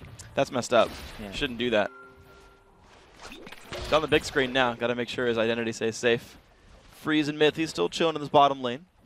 I got to point out again, Freeze had the highest KDA of anyone on his team. 1 death across the BO3. Like a 29 KDA or something ludicrous. And Lucian was one of the champions he played. I believe Lucian was the game they lost and only died once. So he's been good at being safe. Yeah, and at least early on, they're doing a great job in that lane. They've kept Jinx and Leona completely pushed back to their turret. And especially for Leona, I feel like she's kind of weak-ish in the first 2 levels unless your AD carry is much stronger than the other one. It's just not the case with the current incarnation of Jinx since her base health was nerfed. Yeah. Now that they're level 3, Leona would have the potential to fight back, but not inside a large minion wave. In that case, they lose it again. So I think TikTok and Duck's going to be trapped in their turret for a little while longer. Maybe if they can pull Nightmare around, he'll be able to turn something back on this one. Yeah, he's on the wrong side of the map. Yeah. Vault Breaker does not go that far. That would be absurd. Not even Nocturne goes that far. Nope. Not even Mandrop goes that far. Only Shen. Only Shen. And Summoner Teleport. Yep. Yep. Recall, but it goes the wrong way. Recall would technically cover that much distance, just not to a turret. Well, if you count the fountain laser a turret. All right. I don't know if you do. Nope. It's a laser. Yep. The embodiment of a laser. Nuke Duck's doing pretty well too, actually.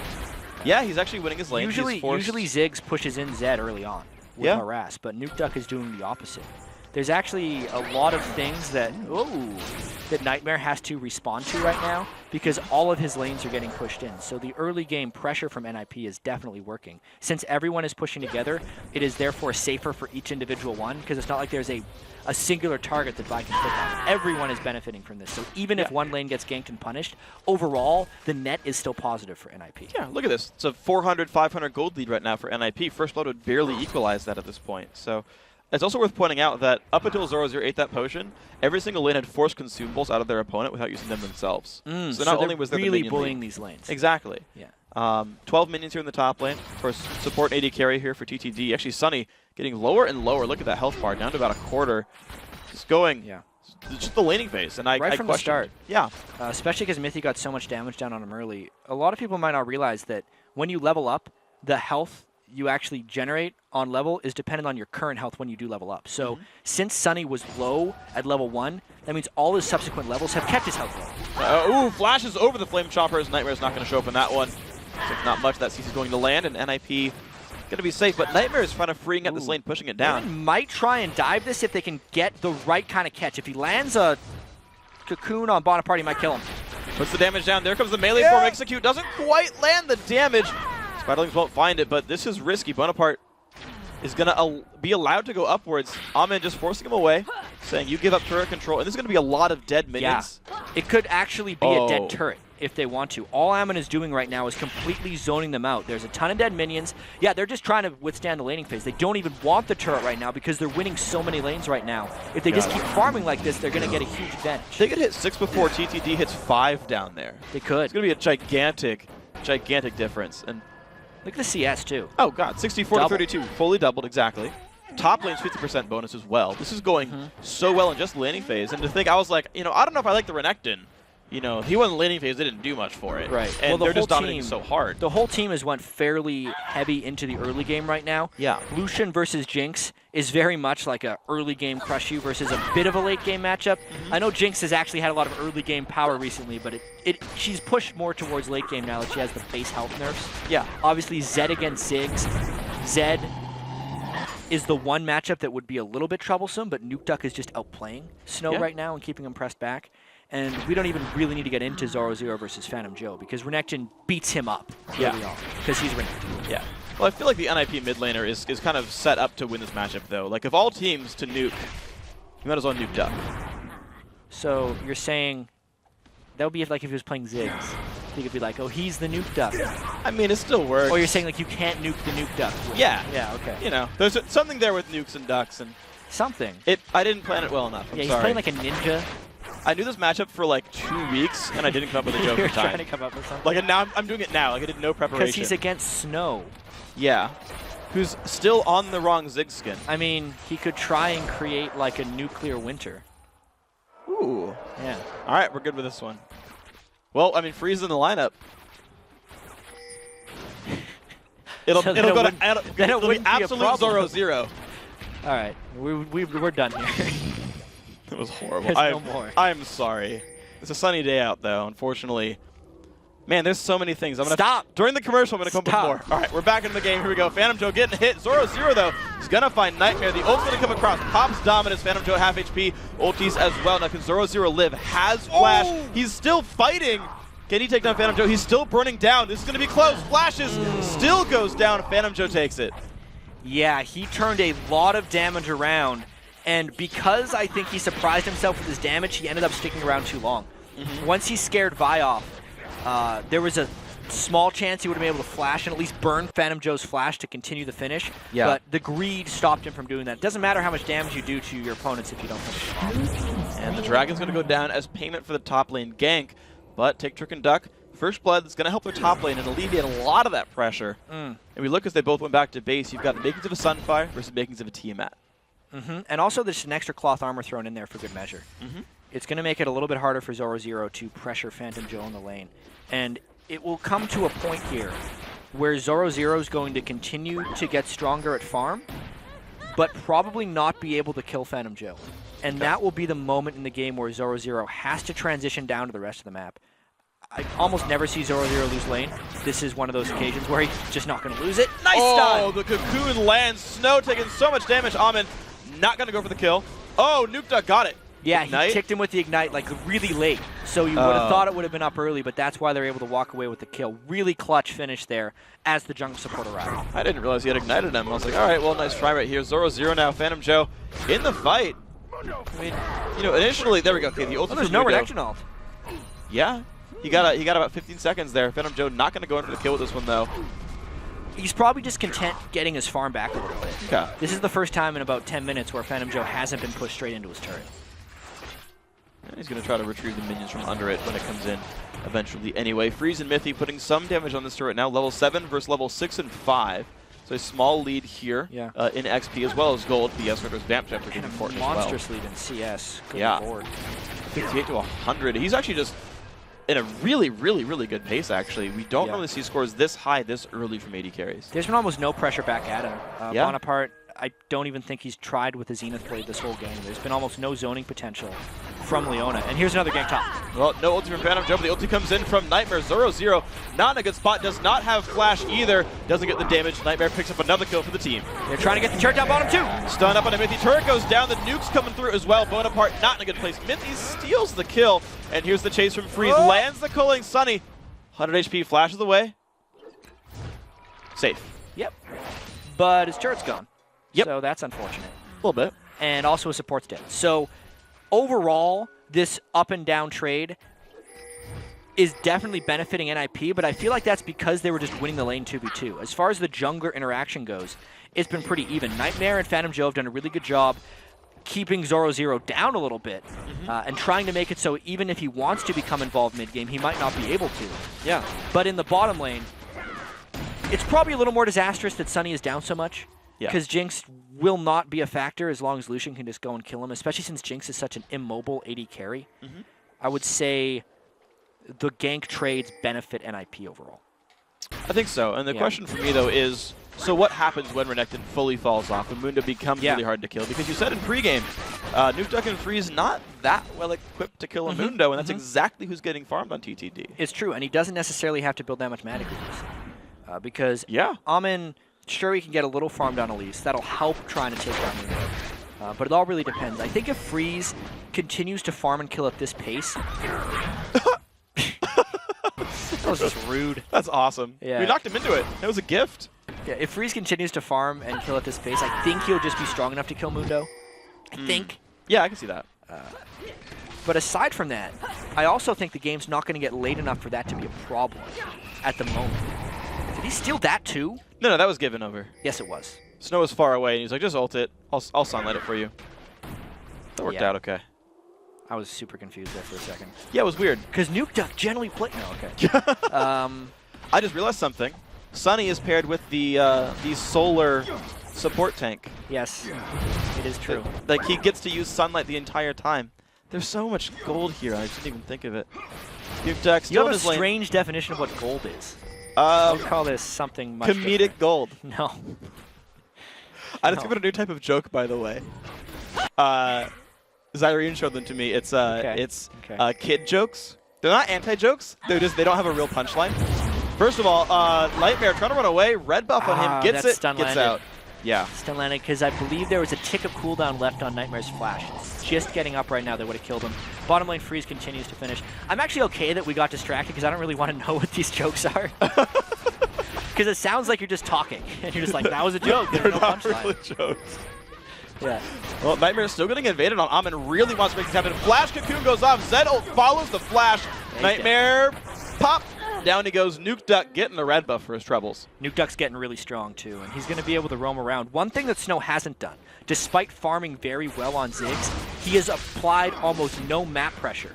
Ziggs, when you pick him, is all about just pushing lanes, and the absolute opposite is happening for Tick, Trick, and Duck. Oftentimes you'll see Ziggs use his ultimate on side lanes even, just to keep the waves moving. He's doing none of that. He's using his ultimate to secure blue buff. He's being very selfish with his farm, and it's allowing Nuke Duck to get going a little bit too much. Yeah, we just saw Nightmare get invaded twice in a row at his red and on his race. Second one resulted in a kill. Meanwhile, as you talked about, Snow he's being selfish with his farm. He took the wolf camp down. He's likely to go for a race when they respawn. We'll see what else he can do for his team here. Stopped up, got the early Seeker's Arm Guard to survive the lane. But, you know, as you said, no pressure here. Zoro 0, despite the 2 deaths, he's maintaining a minion lead, 140 to 111. He's staying completely up with Phantom Joe. I think that's part of the reason he took the deaths is because he's continuing to play so aggressive. Yeah. I really wonder how that duel is going to continue now that Phantom Joe's going back to get more, because I want to say that Mundo is pretty much the sole hope left for Tick, Trick, and Duck. And he's going to have to get involved fairly soon. This could be the dragon fight, you know? He's got to teleport up. There's also Zoro Zero running to the top lane. So if Tick, Trick, and Duck wanted to, they could force some type of 5v4 in that dragon pit. But they're definitely peeling back because there's just so much accumulated pressure that NIP has put on the mid and the bottom lane. It looks like they want to continue that towards the mid lane specifically here. There's a few minions alive. Those are dying to mines right here, though. And they say, you know what? Never mind. There's no red buff up. Ooh, Nuke Duck's roaming towards top. That's where they're going. Yeah, and they're going for the sole strong person on Tick, Trick, and Duck right now. Blade of the Ruined King is completed, but it's a lot of armor on Phantom Joe. I wonder if that would even kill him if they tried to dive him under the turret. They're just trying to secure the objective. And they get it. No one rotated in time for TTD, so that's 2 turrets to 0 so far, 3 kills to 2. Dragon previously warded out by NIP. They know that's not getting countered. There's the Ziggs ulti coming. Yeah. It does remove the minions. Stops the push, but also hurts them for the upcoming dragon fight. Which they're going for. Yeah, that's exactly what NIP kind of wanted. They're like, all right, you're not going to defend it. We'll take the turret. If you defend it, we're going to go take this. And they're killing it so fast with their ward control. Wow. Sure, Tick, Trick, and Duck could probably come around with 5 people and get a fight, but they would have had to like preempt it or something. Yeah. Because NIP has too much map control. And they just weren't there. But you're right, like Zed and Renekton were both top. Like it was a potential 5v3 if they just decided to go for it instead. Yeah, if they would have done it like right away. But if you remember, Nightmare had been moving up there to try and like support the push. Yeah. And I would say that was just a mistake by Tick, Trick, and Duck to not try and take objectives. Overall here, they're losing their lanes slowly. And sure, NIP is an early game team, but the pace at which they're falling behind isn't equal to the pace at which their champions will get stronger. Yeah. So they're losing this game at the moment, and they need to start securing their objectives or at least stopping the bleeding a little bit better. We'll see if TTD can do that, can find something else to turn this game back to their favor. Zoro 0 a level down behind Phantom Joe and just goes in, clears the minions, and doesn't even flinch at all. Very, very close to 12 there on Renekton. Not an important level, but for what it's worth, he's about to be there. Yeah. He's roaming down towards the river, but he's just staying in lane anyway. He's not actually doing anything to make moves off this. You know, I would say 12 isn't an important level, but there's plenty of 12-year-olds that probably say it's an important number. Okay. There's 12 months in a year. Thanks. 12 is also a dozen. There's many uses for that Not number. a baker's dozen. No, that's 13, which is also an important number. It's an unlucky number. Yeah. You know, 13 is unlucky. Reason. So should the letter B. Because B is like a scrunched together 13. Hold on. This is true. If your name is Bob, you're screwed. Then your name's actually 13013. Yep. Okay. Well, no, it's 130 something because you don't capitalize the other letters. Oh, I was thinking Bob. Just really loud. If someone yells your name, that's really unlucky. That's really unlucky. Bobby's got it even worse. Yeah. Man. Stop. We had a good end point. Started it. We had a good end point. That was the time to move on. Well, 0-0 actually not in the best spot. Forced to pop Dominus, Phantom Joe. They're trading blows, but I feel like this is still pretty decent for Mundo. We'll see where it pans out. No, the Ignite makes it happen. Flash away from Mundo, still getting chased out. 0-0, he's a Q away. Flash gets him. Oh my gosh, 0-0 still winning the fights. So what happened there was there's so much armor stacked on a Phantom Joe and a completely underestimated amount of magic damage that comes out from Renekton. His ultimate Dominus does so much magic damage. The Ignite stopped the ultimate from Phantom Joe, and he surprised him. Additionally, the majority of Mundo's damage is magic, and the Spectre's Cow on 0-0 stopped him from taking that back. Just completely removed the threat there. Awesome play right there. 0-0 still winning the matchup despite all the jungle attention. Every successful gank that Nightmares had was a kill onto 0-0. Doesn't even matter for the NIP top laner. Shoves another wave, recalls back after taking double golems, 195 minions on him, keeping pace with his AD carry, who won his lane even harder than that. And I gotta say, he silenced my doubts on his Renekton play. He's really working it here. That was a really impressive move, being able to come back from all of the adversity he's taken. Additionally, I like the Black Cleaver on Nuke Duck that just got completed.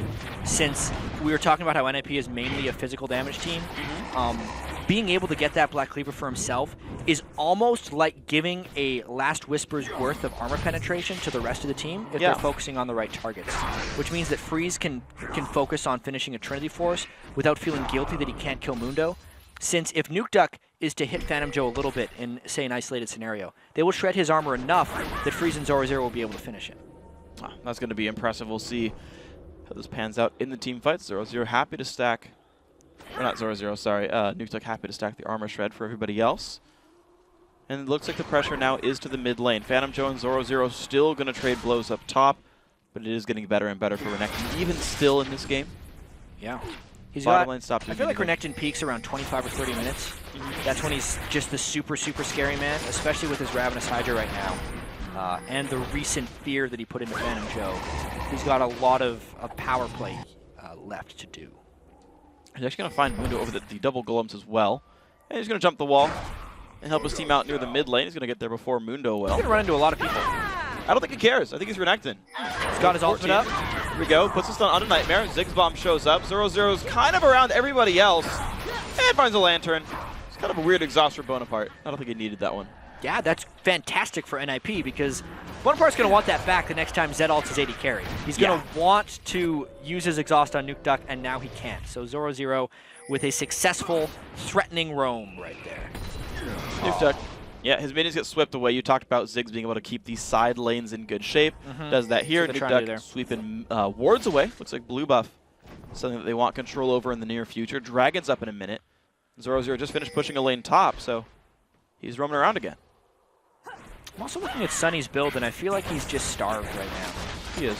Normally, Jinxes want to go Bloodthirster Phantom Dancer or Bloodthirster Static Shiv, and then continue farming and clearing waves.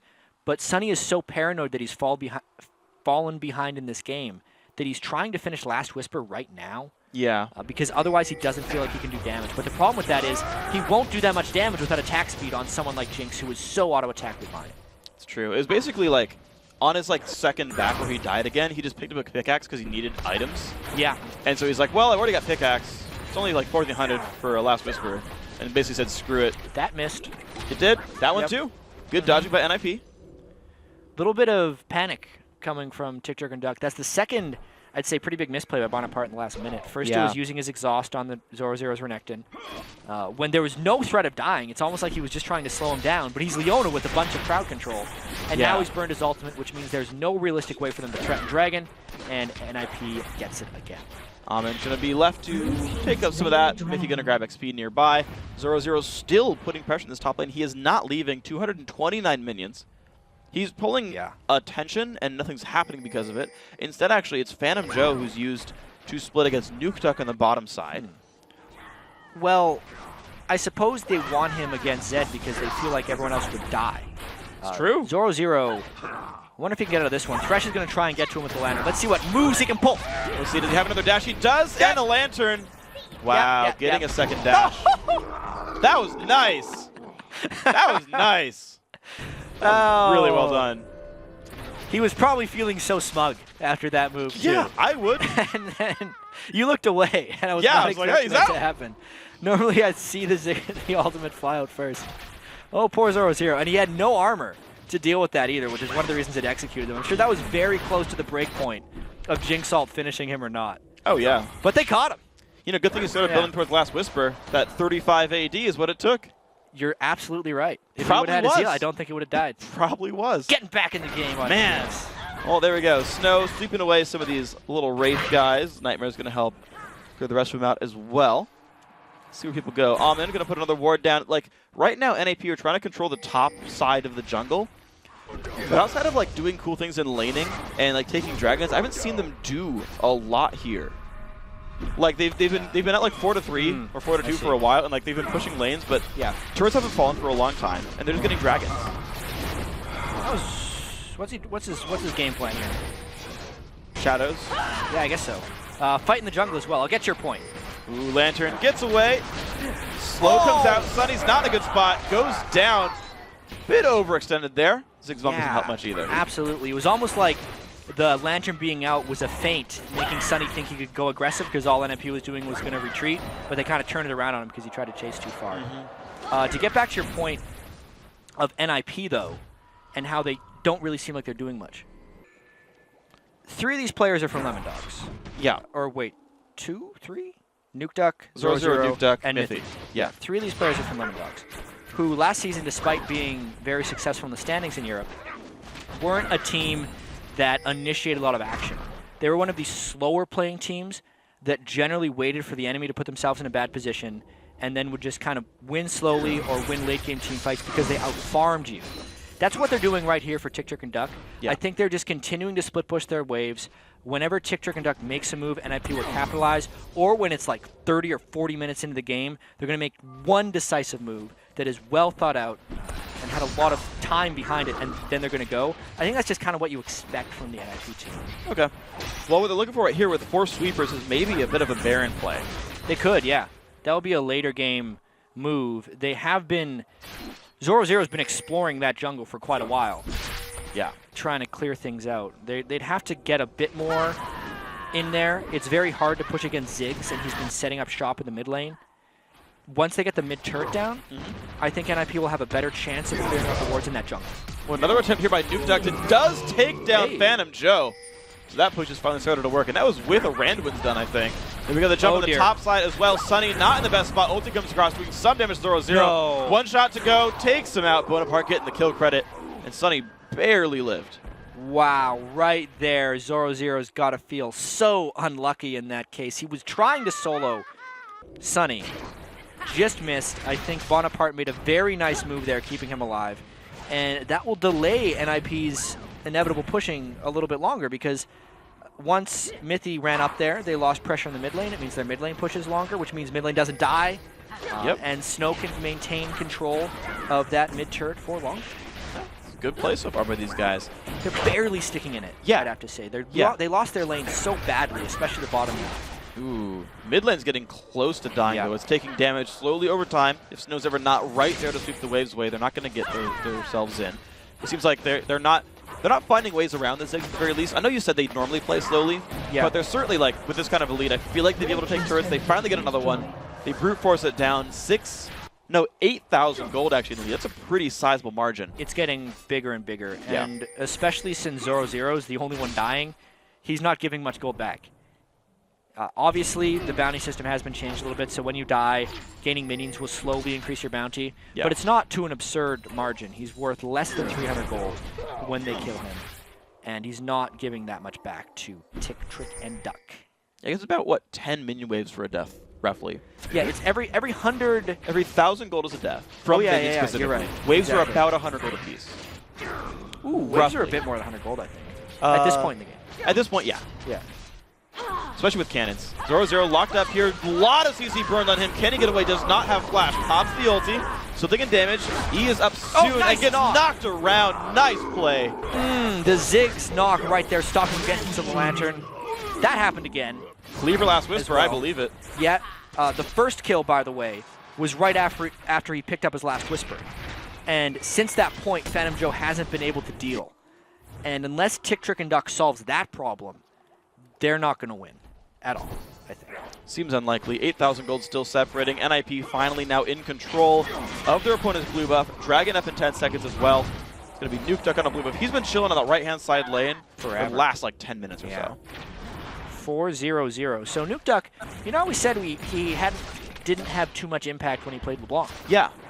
I'd say he's having a much bigger sway in this game. Completely agree. Yeah, he took on who was kind of the hope of Tick, Trick, and Duck and Phantom Joe with at least a pretty decent Mundo start, who was stacking a lot of armor against a heavy physical team. It's like, who's going to kill Mundo? Nuke Duck. Yes, that is absolutely the answer.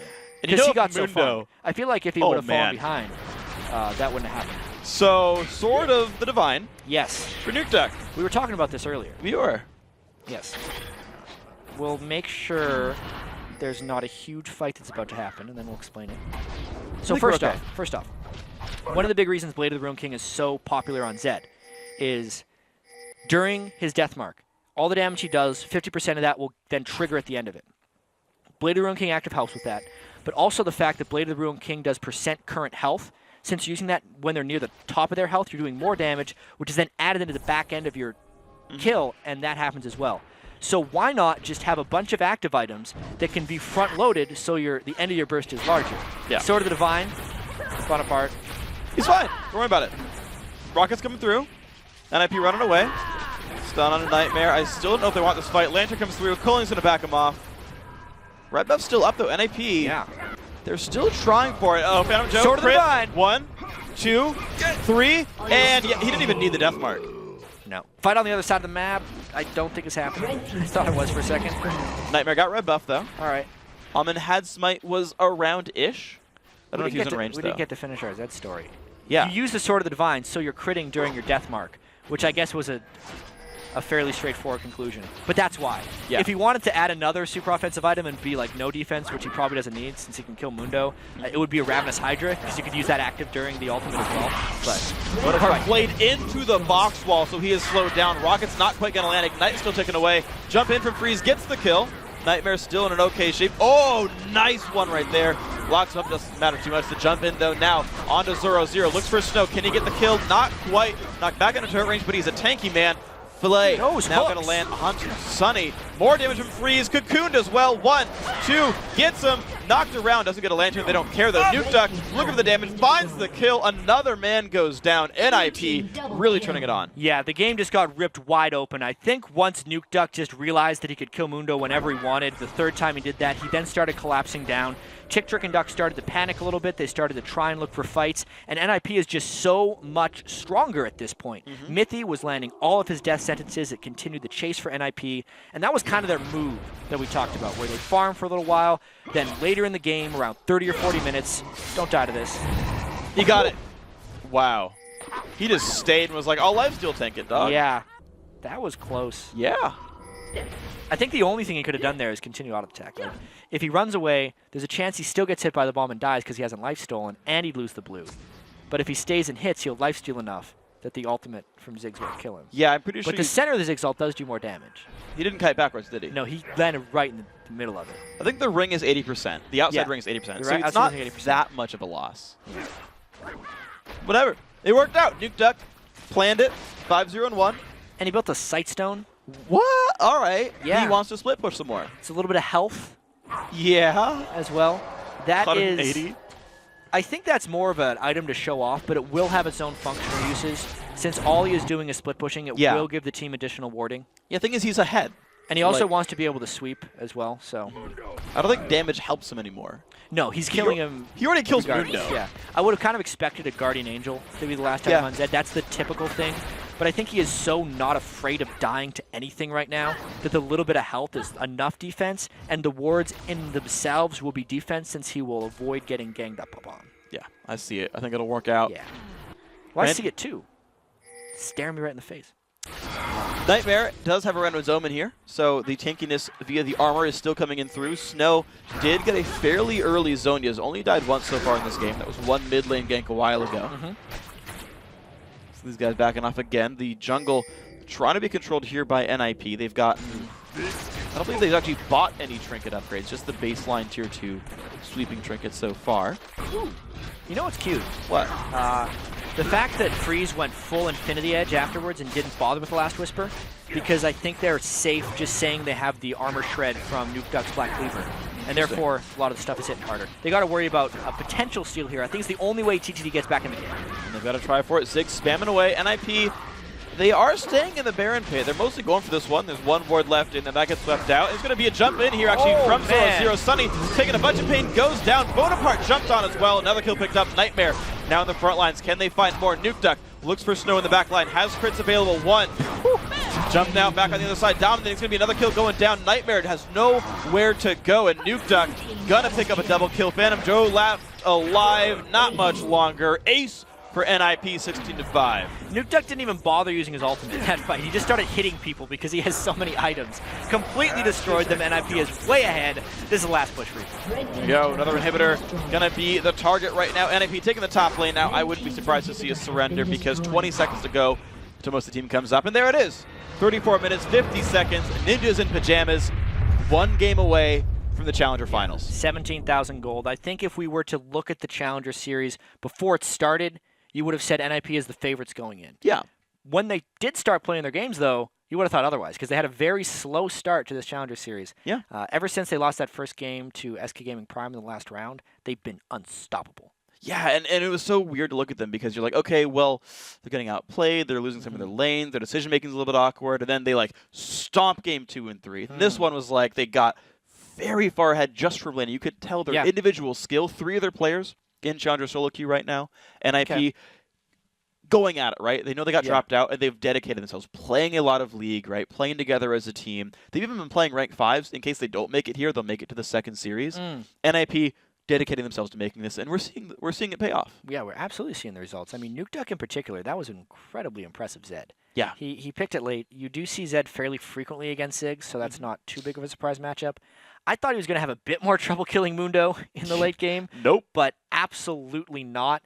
Even though the rest of his team played very well, you know, Zoro did die a lot, but he pulled a lot of map pressure up there as well. You know, just the bottom lane, being able to crush so well, like pretty much everyone on that team had a large impact. Yeah, you talk about all the lanes pushing, so one's going to go down, but the rest are okay, and you saw that. They all kind of helped each other. Exactly. Zero pulled all the ganks, still worked out for his team. Guys, we got to take a quick break, but when you return, it's time for Game 2 between Tick, Trick, and Duck and Ninjas in Pajamas. Don't go anywhere. The 2014 European Challenger Series semifinal will be right back.